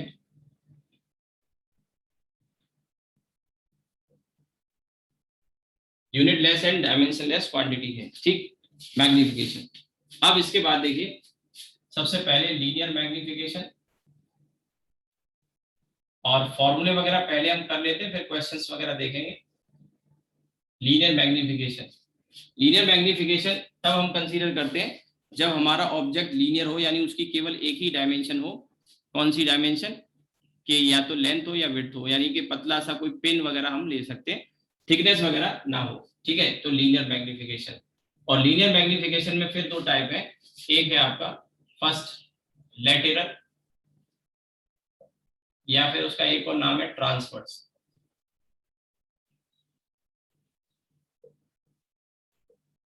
मैं इसे MT से लिखूंगा, ज्यादातर क्वेश्चंस में आपको इसी की जरूरत पड़ती है, MT की। तो लेटरल और transverse magnification when object is placed perpendicular to principal axis, perpendicular to principal axis, ठीक है, place perpendicular to principal axis. तो अब इसमें जैसे ये है, और ऑब्जेक्ट को हमने ऐसे रख दिया, ये यहाँ पे इसमें ऑप्टिकल सेंटर होता है, पोल के जैसा बिहेवियर होता है इसका। तो फिलहाल तो क्या है, यहाँ से अगर कोई भी रे जाती है ऑप्टिकल सेंटर से जाती है, तो वो अनडेविएटेड जाती है यहाँ से, ठीक है। तो अब इसमें भी वही 4 तरह की रेज होती हैं, जैसे पीछे मैंने आपको बताया था, आप कहोगे मैं आगे बता भी दूंगा 4 तरह की रेज। जैसे अगर कोई पैरेलल आएगी तो वो फोकस से गुजरेगी, और अगर कोई फोकस से आ रही है तो वो पैरेलल हो जाएगी, अगर ऑप्टिकल सेंटर से जा रही है तो अनडेविएटेड चली जाएगी, ठीक है, अगर सेंटर से, और अगर सेंटर पे ऑब्जेक्ट रखा है तो उसकी इमेज सेंटर पे बना देगा। तो अब इसकी इमेज, ये ऑब्जेक्ट है और ऑब्जेक्ट का साइज O है, तो एक रे को तो मैं ऐसे पार करा देता हूँ। अब एक O ये भी है, ये ऑब्जेक्ट की लेंथ को शो कर रहा है और ये ऑप्टिकल सेंटर है, ठीक है। तो मान के चलते हैं ये रे यहाँ बनी, इमेज यहाँ बनी, दिस इमेज इज I, और इसका जो साइज है वो भी I है। ये जो डिस्टेंस है ये वाला, ये U, और ये वाला जो डिस्टेंस है इसे हम V कहते हैं। ये इमेज का साइज, ये ऑब्जेक्ट का size, right.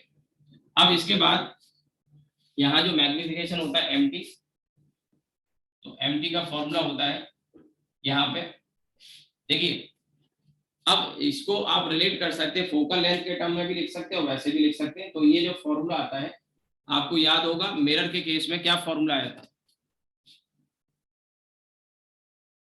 Minus v by u और plus v by u. Mirror के केस में देखिए यहाँ पे थोड़ा सा कंफ्यूजन होता है बच्चे को, कई बार क्या होता है मिरर वाला फॉर्मूला लेंस में और लेंस वाला फॉर्मूला मिरर में लगाया जाता है बच्चा, तो ये सबसे बड़ी मिस्टेक है। तो आपको याद होना चाहिए, मैंने इसलिए पूछा भी है कि फॉर्मूला मिरर में ये वाला होता है या माइनस साइन के साथ आता है, क्योंकि मुझे यहाँ पे फिर चेंज करना पड़ेगा, और ये कंफ्यूजन आपके माइंड में अगर रहेगा तो आगे भी दिक्कत आएगी। बताइए। मिरर में सर माइनस साइन वाला आता है। हाँ, मिरर में माइनस साइन वाला आता है, यहाँ प्लस वाला आता है, ये कंफ्यूजन बिल्कुल नहीं होना चाहिए, क्योंकि जल्दी से थोड़ी सी भी गलती करोगे गलत हो जाएगा। तो ये फॉर्मूला आपको याद करना है। और अब देखिए यहाँ पर फिर अब F upon F minus you हमने मिरर में लिखा था, लेकिन यहाँ एफ प्लस यू आएगा, और ये प्रूव भी किया जा सकता है, मेरे ख्याल से जरूरत तो है नहीं प्रूव करने की, ये फॉर्मूला बनता है। तो इसमें दो बड़े चेंजेस हुए मिरर के कंपैरिजन में। एक तो यहाँ पे u को मैंने माइनस रख दिया, ऐसे समझो, उसको आप रिलेट कर सकते हो, कैसे करोगे, देखो मिरर का फॉर्मूला लिख रहा हूं मैं यहाँ पे, मिरर का फॉर्मूला ये था भाई, और लेंस का फॉर्मूला ये आया। आप ऐसे याद कर सकते हो कि ये वाला जो फॉर्मूला है ये मिरर का है, ये मिरर का है, और ये वाला लेंस का है ना। तो ये u को हमने माइनस यू से रिप्लेस कर दिया, ऐसे याद कर लो। अब आपने उल्टा ही याद कर लिया तो सब गड़बड़ हो जाएगा ना। तो इसमें ये प्लस का यू, ये माइनस का यू, तो माइनस यू आप इसमें रख दो पिछले वाले मिरर वाले फॉर्मूले में, तो ये प्लस का हो जाएगा। और आपको याद होगा मिरर वाले फॉर्मूले में यहाँ माइनस था, तो आप माइनस यू रखेंगे तो ये प्लस हो जाएगा। वी में कोई चेंज नहीं आया, वी वैसे ही है। और आपने देखा था पीछे हमने कुछ सवाल किए थे, तो मैग्निफिकेशन में कई बार हमको इसकी और इसकी जरूरत पड़ जाती है, क्योंकि v हमारे पास होता नहीं, u दिया होता है क्वेश्चन में, तो पहले v निकालो फिर उससे कैलकुलेशन बढ़ेगी, टाइम वेस्ट होगा। तो इसको डायरेक्ट इन दोनों के साथ इक्वेट करके हम निकाल सकते हैं। ठीक है, ये आपका पहला फॉर्मूला आ गया। और इसमें मैग्निफिकेशन में भी अब यहाँ पे साइन की अगर हम बात कर लें तो m अगर पॉजिटिव है और m अगर नेगेटिव है, तो वो किसी भी सिचुएशन में जो मिरर के लिए था वैसे ही यहाँ पे भी है, m पॉजिटिव और m नेगेटिव। तो ये m पॉजिटिव का मतलब है इमेज कैसी है, image is virtual and erect, और यहाँ पर image is real, image is real and inverted, real and inverted. और जैसा मैंने आपको वहां बताया था, नॉर्मली हम ये सब सोचते हैं, लेकिन पीछे अब आपके माइंड में मैंने एकदम कॉन्क्रीट कॉन्सेप्ट बिठा दिए हैं, और वो ये था कि ये m पॉजिटिव और m नेगेटिव की कंडीशन कब होती है, जब ऑब्जेक्ट क्या हो,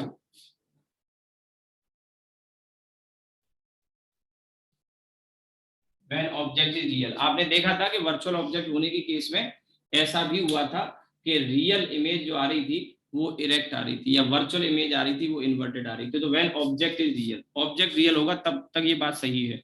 और दूसरा मैंने कहा था कि मल्टीपल रिफ्लेक्शन नहीं होने चाहिए। मल्टीपल रिफ्लेक्शन में जैसे एक मिरर यहाँ था दूसरा यहाँ था, तो फिर उस केस में ये कंडीशन बदल सकती है। और ऐसे ही यहाँ पे एक लेंस है और इसके बाद एक और लेंस रख दिया या एक और मिरर रख दिया, तो वहां फिर उसमें सिचुएशन में ये साइन बदल सकते हैं, तो हर बार आपको नया इस्तेमाल करना होगा। ठीक है, तो ये आ गया। अब इसमें इनको आगे हम यूज भी करेंगे। इसी तरह से इसमें दूसरा जो केस है सेकंड, ये तो हुआ लेटरल या ट्रांसफर, और कब होता है जब ऑब्जेक्ट परपेंडिकुलर रखा हो प्रिंसिपल एक्सिस के। दूसरा केस है इसी में, वो है आपका लॉन्गिट्यूडनल या एक्सियल मैग्निफिकेशन, जब ऑब्जेक्ट को प्रिंसिपल एक्सिस पर लेटा दिया जाएगा, पैरेलल कर दिया जाएगा।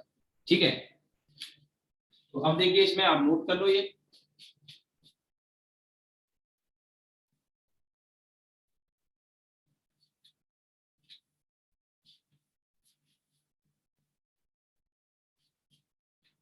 देखिए इसके बाद लॉन्गिट्यूडनल और axial.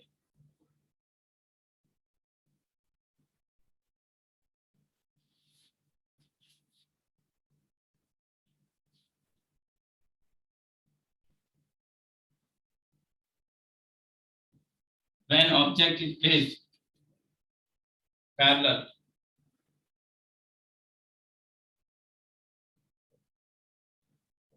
to principal axis, placed parallel to principal axis. अच्छा, ये जो फॉर्मूला है ये भले ही मैंने कॉन्वेक्स लेंस लेके समझा है बट सभी के लिए वैलिड है। और एक बात जो यहाँ पे मैं लिखना चाहूंगा, पहले ही बताया था, अब एम टी के लिए तो साइन मैंने बता ही दिए, ये साइन तो आई गए।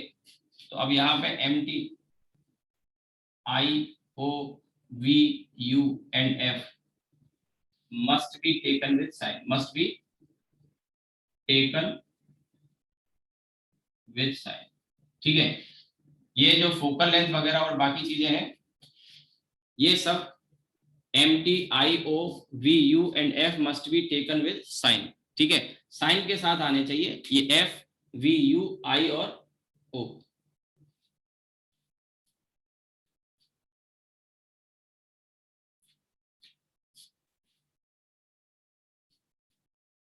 एफ का साइन जैसे कॉन्वेक्स है तो पॉजिटिव लेना है, यू और वी के साइन, साइन कन्वेंशन वही है जो पहले चल रहे थे। इमेज अगर ऊपर रखी है, ऑब्जेक्ट अगर ऊपर रखा है तो पॉजिटिव साइन, इमेज अगर ऊपर है तो पॉजिटिव साइन, और ऑब्जेक्ट में दोनों नीचे की तरफ है लटके हुए तो इसका मतलब नेगेटिव साइन।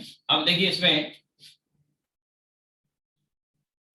ये लेंस हमने ले लिया और ऑब्जेक्ट सपोज यहाँ पे रखा है, ये ए और ये बी, तो इसकी जो इमेज बनेगी वो यहाँ पे इन्वर्टेड बनेगी। दूसरी साइड में बना के बता रहा हूँ, अगर सेम साइड में होती तो वर्चुअल और इरेक्ट होती, यानी इसी साइड में अगर बनती तो वर्चुअल बनती और इरेक्ट का मतलब ऊपर बनती। अभी ये ऑब्जेक्ट है और इसकी ये इमेज बन रही है, तो इसकी इमेज रियल है इस साइड में, और रियल होती है तो इन्वर्टेड भी होती है, तो वो नीचे मैंने बना दी। और इसमें ये ए है ये बी है, तो यहाँ पर इसमें ये आपका ए डैश और ये बी डैश। ठीक है, ये जो डिस्टेंस है और ये जो डिस्टेंस है, लेट ये u1 है और ये u2 है, और इसके बाद ये वाला जो डिस्टेंस है और ये वाला जो डिस्टेंस है, तो ये आपका u1, तो ये वाला सॉरी v1 और ये फिर v2। ठीक है, तो अब यहां से इनके जो डिफरेंस निकालेंगे तो फॉर्मूला क्या था, साइज ऑफ इमेज। तो साइज ऑफ इमेज अगर आप निकालना चाहते हैं तो ये यहां से मिलेगा आपको size of image, so that will be v2 minus v1। तो मैं इसके लिए लॉन्गिट्यूडल मैग्निफिकेशन के लिए सिंबल यूज कर रहा हूं ml, एल फॉर लॉन्गिट्यूडल। तो ml का जो फॉर्मूला है मैंने आपको पहले भी कहा था, प्रेफरेबली आप इसको साइन को बाद में लगाओ। अभी अगर आप ऐसे करेंगे तो फिर उसमें कंफ्यूजन हो जाएगा। जैसे अगर रियल आ रहा है तो इन्वर्टेड आएगा, माइनस लगा देना, तो मॉड करके लिखने में ज्यादा सही रहेगा। जैसे यहाँ v2 minus v1, v2 minus v1, तो ये तो पॉजिटिव हो गया। अगर आपने u2 माइनस u1 किया तो नेगेटिव आ जाएगा, तो आता फिर उसमें कंफ्यूजन होता है, तो उसको आप ऐसे करके रखो वो बेटर है। और आप इसको delta v upon delta u ऐसे कर सकते हैं। ये आ गया आपका लॉन्गिट्यूडल मैग्निफिकेशन। इसी में फिर एक स्पेशल केस होता है कि अगर ऑब्जेक्ट काफी छोटा हो, ये वाला ऑब्जेक्ट काफी छोटा हो, ट्रांसवर्स में तो छोटा होने से कोई इन फॉर्मूले में कोई चेंज आने वाला नहीं है। ठीक है, तो इसी में एक स्पेशल केस यहां पे ले लेते हैं।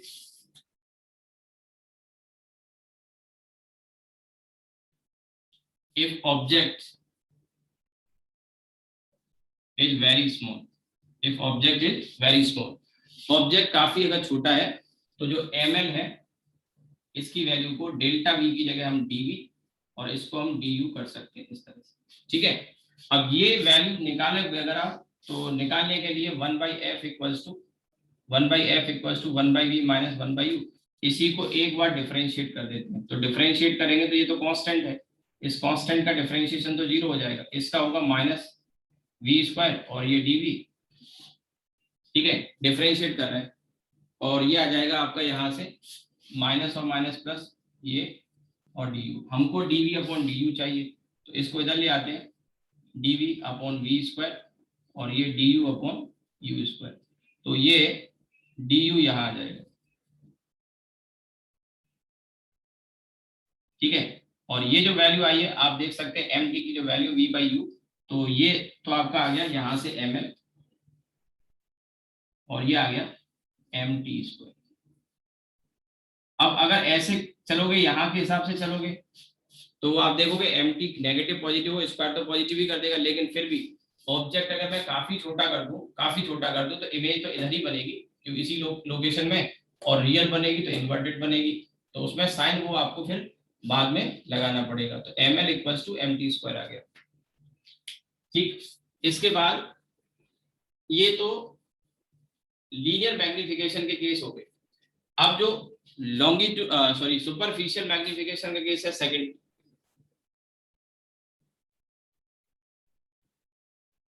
पहले मैं फॉर्मूले बता रहा हूं, इसके बाद एग्जाम्पल वगैरह भी करेंगे और वो ग्राफ और वो टेबल जो है वो भी मैं बताऊंगा। टेबल बनाएंगे, टेबल से ग्राफ भी बनाएंगे जैसे मिरर में बनाए थे। और अगर आपने पहले का पढ़ रखा है, अगर इनकेस मिस हो गया हो तो वो वीडियो अपलोडेड है, आप वहां भी देख सकते हैं। ठीक है, तो अब अगर आपका किसी का मिस है तो पहले वो ग्राफ समझ लेना। वहां पे मैंने काफी डिटेल में और आराम से बताया, क्योंकि वही सारी चीजें यहाँ पे पढ़ने वाले। बस थोड़ा सा चेंज जो आने वाला है वो ये आने वाला है कि जैसे ये ऑब्जेक्ट रियल है और इमेज भी रियल है, तो अब u का साइन यहाँ नेगेटिव है और v का साइन यहाँ पॉजिटिव है। जबकि आपको याद होगा मिरर के केस में क्या सेम साइड में बनता था तो रियल था, तो u और v दोनों नेगेटिव थे। तो क्वाड्रेंट बदल जाएंगे, ग्राफ करीब करीब सेम आएगा। कैसा? कॉनकेव मिरर का जो ग्राफ आया था और यहाँ कॉन्वेक्स लेंस का जो ग्राफ आएगा उसमें बहुत सिमिलरिटी देखने को मिलेगी इमेज फॉर्मेशन में भी। बस हाँ, क्वाड्रेंट बदल जाएंगे क्योंकि अब यहाँ पे रियल इमेज के लिए v पॉजिटिव आने वाला है, जबकि वहां क्या आ रहा था नेगेटिव। तो सुपरफिशियल मैग्निफिकेशन कह लो या एरियल मैग्निफिकेशन कह लो या एरिया मैग्निफिकेशन कह लो, एरियल मैग्निफिकेशन मैं इसे MA से रिप्रेजेंट कर रहा हूँ। और जैसे मैंने आपको वहां समझाया था वैसे ही यहाँ पे भी आप कर सकते हैं। और इसमें देखिए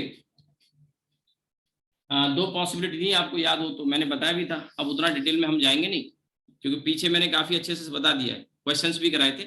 ये एक लेंस है और यहाँ पे एक ऑब्जेक्ट आपने ऐसे करके रखा, तो आपको याद आ रहा हो तो इस ऑब्जेक्ट का साइज तो बदल सकता है, शेप नहीं बदलेगा।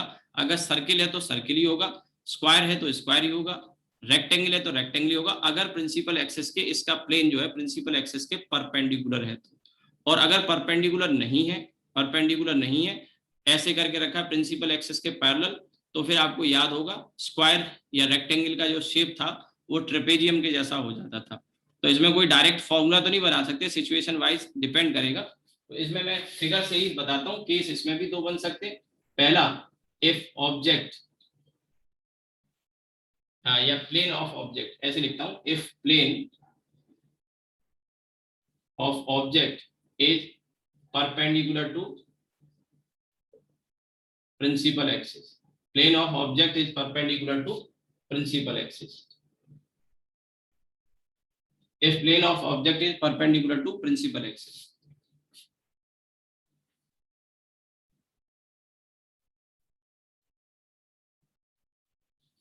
अब जैसे कि मान के चलिए यहाँ पर मैंने आपको उस समय समझाया था, जैसे ये सपोज करिए ये कोई स्क्वायर या रेक्टेंगल टाइप का है, तो इसकी इमेज फिर इधर बन जाएगी, छोटी हो सकती है बड़ी हो सकती है। अच्छा, छोटे बड़े का भी डिसीजन, जैसे उधर आपको मैंने बताया था ना कि अगर इमेज दूर बनेगी तो बड़े साइज की बनेगी, याद आ रहा हो तो, और इमेज अगर पास बनेगी तो छोटे साइज की बनेगी। यही बात यहाँ पे भी अप्लाई होती है। तो अगर plane of object is perpendicular to principal axis, जैसे यहाँ पे मैंने शो किया है, तो शेप तो नहीं बदलता, साइज बदल सकता है।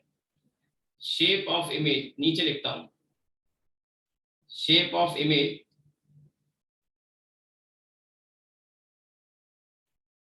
does not change, however size of image may change क्यों लिख रहा हूं? क्योंकि इमेज अगर ऑब्जेक्ट सेंटर पे रखा है तो इमेज भी फिर सेंटर पे बनेगी। सेंटर का मतलब यहाँ पे क्या है, 2f, सेंटर जैसा नहीं होता इधर कुछ, इधर 2f बोलना चाहिए, तो 2f पे रखा है तो 2f पे बनेगी। ये मैं पीछे समझा चुका हूँ 2f का मतलब, ठीक है। तो shape of image does not change, however size of image may change, ठीक है। ये वाली सिचुएशन आ गई। और इसमें हम मैग्निफिकेशन अगर ले गए तो मैग्निफिकेशन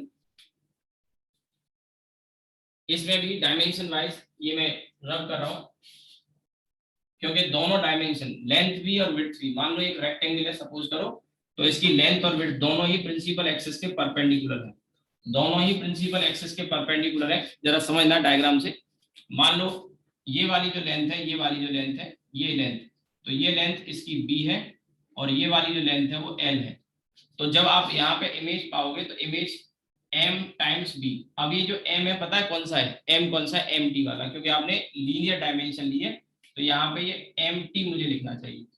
और इसी तरह से ये वाली जो साइड है इसमें भी ये परपेंडिकुलर टू प्रिंसिपल एक्सिस है, तो ये भी mt टाइम्स l हो जाएगी। अब आप ये तो कहना मत कि सर आपने छोटा बनाया तो m टाइम्स क्यों कर दिया, m की वैल्यू एक से छोटी भी हो सकती है, बड़ी भी हो सकती है, उस हिसाब से इसका साइज छोटा बड़ा हो जाएगा। तो अगर मैं यहाँ पूछूं एरिया ऑफ ऑब्जेक्ट इस केस में, तो एरिया ऑफ ऑब्जेक्ट को AO में लिखूंगा तो L into B, और area of image that is AI that will be MTL और MTB, तो ये आ गया MT स्क्वायर LB AI, ठीक है। तो ये आ गया MT स्क्वायर AO AI और AI upon AO, AI upon AO ये आ गया आपका MT स्क्वायर। अब ये जो MA लिखा है ना, इस MA को अगर मैं यहाँ थोड़ा सा जगह निकाल के आप भी लिख सकते हैं, तो MA यानी area magnification, this is what size of image. मैं वर्ड वही यूज कर रहा हूँ साइज ऑफ इमेज, और ये साइज ऑफ ऑब्जेक्ट, क्योंकि ये साइज का मतलब इसकी लेंथ भी हो सकती है, साइज का मतलब इसका विड्थ भी मतलब एरिया भी हो सकता है। तो अब ये आ गया AI upon AO, so this is what MA and ये आ गया MT स्क्वायर के बराबर। ये इस केस में तो वैलिड है, लेकिन अगर यही फॉर्मूला आपने उस केस में लगाया जिस केस में ये ऑब्जेक्ट प्रिंसिपल एक्सिस के परपेंडिकुलर प्लेन ना हो के इसका प्लेन प्रिंसिपल एक्सिस के पैरेलल है, तो फिर ये फॉर्मूला काम नहीं करेगा।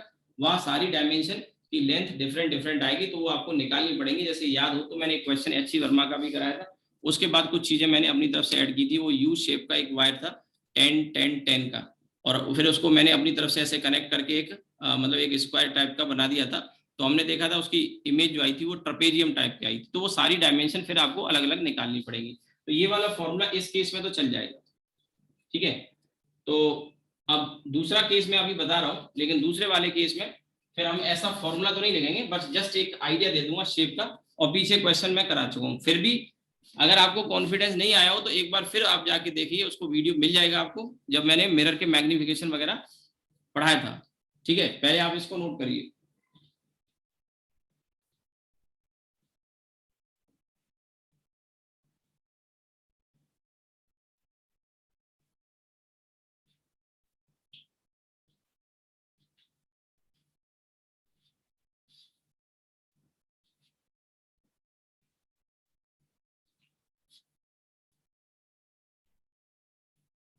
अब इसके बाद देखिए आगे, इसी में सेकंड केस ले लेते हैं। यहां लिख रहा हूं मैं, if the plane of object is perpendicular to principal axis है, तो यहां मैं लिखूंगा if plane of object is parallel to principal axis, ठीक है। Plane of object is parallel to principal axis, तो ये ऑब्जेक्ट यहां पे रख देते हैं, और मान लीजिए ऑब्जेक्ट इस तरह से रखा हुआ है ना। तो इसकी जो इमेज बनेगी यहां पर, वो इमेज कैसी बनेगी, जैसे इसका नाम है A, B, C और D। तो अब यहाँ जो इमेज बनेगी वो कैसी बनेगी, तो ये AB वाले की इमेज ये ऐसे करके जब जाएगा तो AB वाला पार्ट यहाँ आ जाएगा और CD वाला पार्ट यहाँ आ जाएगा, तो इसकी इमेज ऐसे बनेगी। तो A के करस्पॉन्डिंग ये आपका A', ये आपका B', और ये C' और ये D', ऐसी इमेज बन जाएगी, ठीक है। तो यहाँ पे आपको ये लिखने की जरूरत है कि यहाँ पे शेप और साइज दोनों बदल जाएंगे, shape and size of image will change. अब अगर मैग्निफिकेशन चाहिए तो मैंने क्वेश्चन करके बताया था, आपको याद आ रहा हो तो आपको वो वीडियो देखना पड़ेगा, क्योंकि वहां मैंने काफी अच्छे से हर चीज कवर की है। इतना तो आपको बुक्स में भी नहीं मिलेगा, किसी पैकेज में भी नहीं मिलेगा, जिस तरह से मैंने एग्जाम्पल लेके समझाया। जैसे ये बता दिया, फिर ये डायमेंशन लिए थे, और डायमेंशन लेने के बाद मैंने बताया था कि इसका एरिया दिया होगा, इसका एरिया हम निकालेंगे या पेरीमीटर निकालेंगे, और फिर वहां से आप चाहो तो मैग्निफिकेशन आएगा। वो कैसे निकाला था उसके लिए आपको वो वीडियो देखना पड़ेगा, ठीक है। सारी चीजें सेम है, बस अंतर इतना है कि ये इमेज इधर बन गई, अगर ये इधर होती तो ऐसे इन्वर्टेड बन रही होती, ये सामने रियल, बस अंतर इतना आ गया, shape and size of image will change, ठीक है। अब इसमें एक चीज और है कि अगर ऑब्जेक्ट चल रहा हो तो इमेज किधर चलेगी, किस स्पीड से चलेगी, जैसे वहां पे भी हमने देखा था, तो यहाँ पे भी देख लेते हैं वेलोसिटी ऑफ इमेज। और ये सारी चीजें आगे अगली क्लास में मैं जब बताऊंगा आपको, तो वहां पे आप देखेंगे कि जो टेबल हम बनाएंगे तो उस टेबल में ये सारी चीजें काम आ जाएंगी। ठीक है, कल होपफुली मैं बताऊंगा, आज तो इतना टाइम नहीं बचा है। तो अब देखिए इसमें पहले तो वेलोसिटी ऑफ इमेज,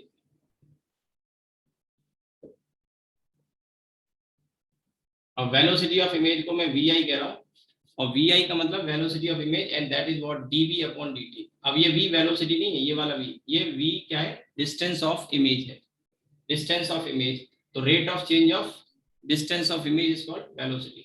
तो इसके लिए आप फॉर्मूला लगा सकते हैं 1/f equals to 1/v minus 1/u, और इसे हम डिफरेंशिएट कर देते हैं, differentiating with respect to time, differentiating with respect to time, time के रेस्पेक्ट में डिफरेंशिएट कर देते हैं। तो ये वाला जो टर्म है ये तो कांस्टेंट है, 0 हो जाएगा, और जैसा भी पीछे बताया था 1/v² और dv अपॉन dt, और माइनस और माइनस 1/x का, देखो अक्सर जरूरत पड़ती है, रट लोगे फायदे में रहोगे, 1/x का डिफरेंशिएशन माइनस का 1/x² तो होता ही होता है, 1/x का डिफरेंशिएशन माइनस का 1/x² तो होता ही है। अगर आप इसको x के रेस्पेक्ट में कर रहे हैं तो केवल इतना लिखना है, और अगर किसी और क्वांटिटी t है, z है, कुछ भी है, उसके रेस्पेक्ट में कर रहे हैं तो एक ये टर्म भी इसके साथ जुड़ जाता है। इतना याद रख लो, आपकी खासकर मेडिकल वाले बच्चे जो कर रहे हैं क्लास, उनको बोल रहा हूँ मैं। तो 1/x इक्वल्स टू माइनस का 1/x² dx अपॉन dt, तो ये आ जाएगा, और यहां से ये 1/u² du अपॉन dt।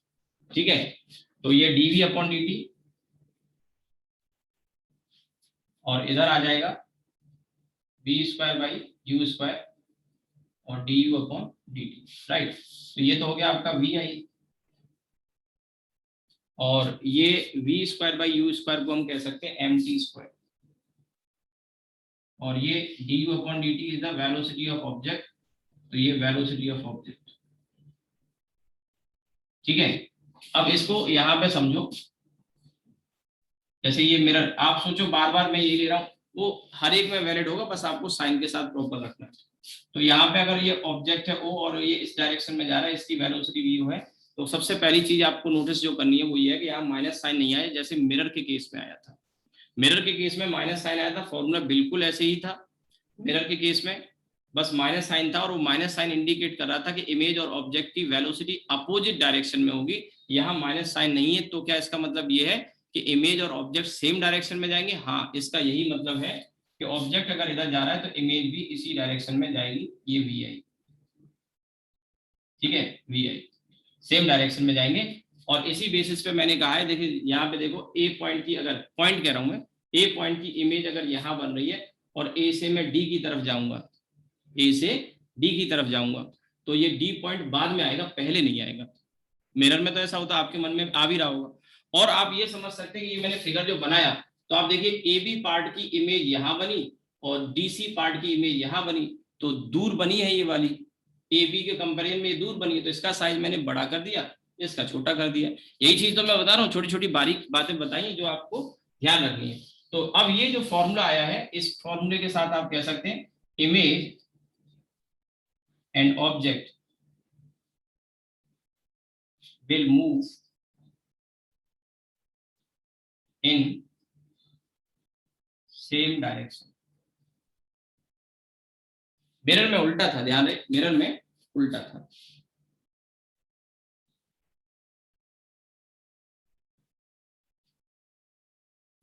तो ये आप नोट कर लीजिए। आज की क्लास को मैं यहीं रोकूंगा, अगली क्लास में मैं आपको इसके ग्राफ वगैरह बताऊंगा, पीछे भी बता चुका हूँ मिरर में, और वो टेबल वगैरह बनाएंगे। और इसके बाद इसमें अभी काफी सारी चीजें हैं मिरर को लेके, जैसे लेंस को लेके कटिंग ऑफ लेंस का केस बनता है, सिल्वरिंग ऑफ लेंस। तो कल की जो क्लास है ना, उसमें कुछ कंसेप्चुअल चीजें आएंगी, जिनको देखो, ये सब चीजें जो मैंने अभी तक बताई हैं, ये आपको बुक्स वगैरह में मिल जाती हैं, या आपने 12th लेवल पे भी पढ़ी होंगी। ठीक है, 12th लेवल पे भी पढ़ा होगा, बुक्स में भी मिल जाएगा। अब इसके बाद आगे का जो पार्ट आता है वो कंपटीशन वाली बुक में, या कंपटीशन का कोई पैकेज होगा उसमें ही मिलेगा, 12th लेवल पे नहीं होगा। जैसे कटिंग ऑफ लेंस है, सिल्वरिंग ऑफ लेंस है, तो ये थोड़ा सा ट्रिकी और कंसेप्चुअल टॉपिक है, खासकर सिल्वरिंग ऑफ लेंस को लेके बच्चों को कंफ्यूजन रहता है। तो कल की जो क्लास होगी उसमें cutting of lens, silvering of lens, इस पे अच्छे सवाल बनते भी हैं और उस पे असाइनमेंट वगैरह भी मैं आपको अलग से एक दूंगा।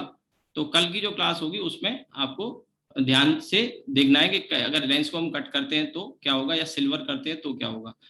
तो उस पर क्वेश्चन वगैरह भी आते रहते हैं, तो कल की क्लास में हम वो कवर करेंगे, ग्राफ वगैरह भी पढ़ेंगे।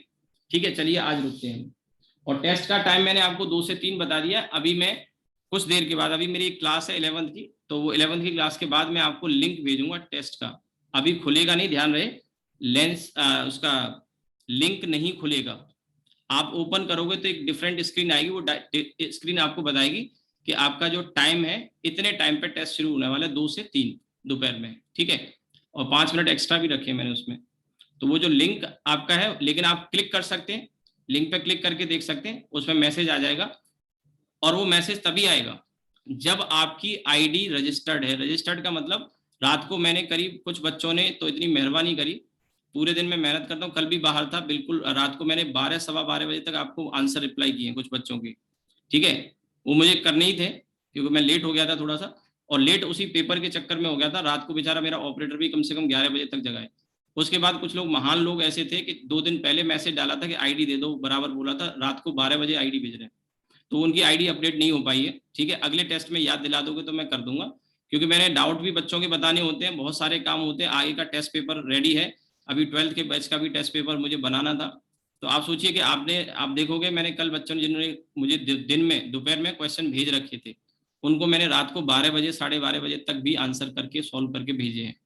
ठीक है, तो आप लोग, कुछ लोग ऐसे करते हैं यार, कुछ लोग ग्रांटेड ले लेते हैं इस चीज को कि सर तो जो है हमने फीस दी है तो सर हमारे लिए 24 घंटे काम करेंगे। तो ऐसा मत करिए, अगर आपको टेस्ट देना है तो कम से कम टाइमली रेस्पॉन्ड कर सकते हैं। और ईमेल आईडी देनी थी, वो आप मुझ पर कोई एहसान नहीं कर रहे हैं ना, मैं कोई एहसान कर रहा हूँ, you have paid me for that. But आप देखिए कि कोई टीचर आपके लिए रात को 12 बजे तक भी काम कर रहा है, कहीं डेडिकेशन है कि आपके क्वेश्चन को भी रिप्लाई कर रहा हूँ।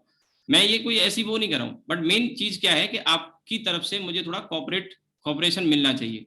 रात को 12 बजे जीमेल आईडी भेज रहे हैं, कई बच्चों ने भेजा है, मैंने अपडेट भी किया है, बाद में भी भेजा है स्क्रीनशॉट, उसके बाद भी भेजने का सिलसिला जारी था। आज सुबह भी भेजा है, कई बच्चों ने सुबह भी भेजा है। अब उनकी आईडी मैं थोड़ी अपडेट करूंगा, ऑपरेटर अपडेट करता है। वो तो मैंने रात बेचारे उसको बोला, फिर कर दिया, कुछ थोड़ा बहुत मुझे भी आता है उसमें, तो मैंने भी कर दिया था। तो ऐसे नहीं चल पाएगा। आपको अगर टेस्ट देना है नहीं देना वो आपकी चॉइस है, आपके लिए ही मैं, और ये कोई फ्री वर्जन नहीं है, इसके लिए I have paid the amount. वो सॉफ्टवेयर लिया, उसको खरीदा, उसके लिए पेमेंट किया मैंने ऑनलाइन, फिर उसके बाद ऑपरेटर को मुझे पेमेंट करना है, जस्ट कि आपको एक अच्छा फील आए। नहीं तो वो पहले जैसे चल रहा था कि आपके व्हाट्सएप पे मैंने भेज दिया पेपर, आपकी मर्जी है, करो मत करो। तो एक टाइम बाउंड मैंने किया है और मैं भी मेहनत कर रहा हूँ, तो आपका भी थोड़ा कम से कम ये है कि अगर आपको देना है टेस्ट तो सीरियसली आपको देना है, तो कम से कम रेस्पॉन्स प्रॉपर आना चाहिए। मैं उन लोगों को कह रहा हूँ जिन्होंने आईडी टाइम से नहीं भेजी है। चलिए रुकते हैं।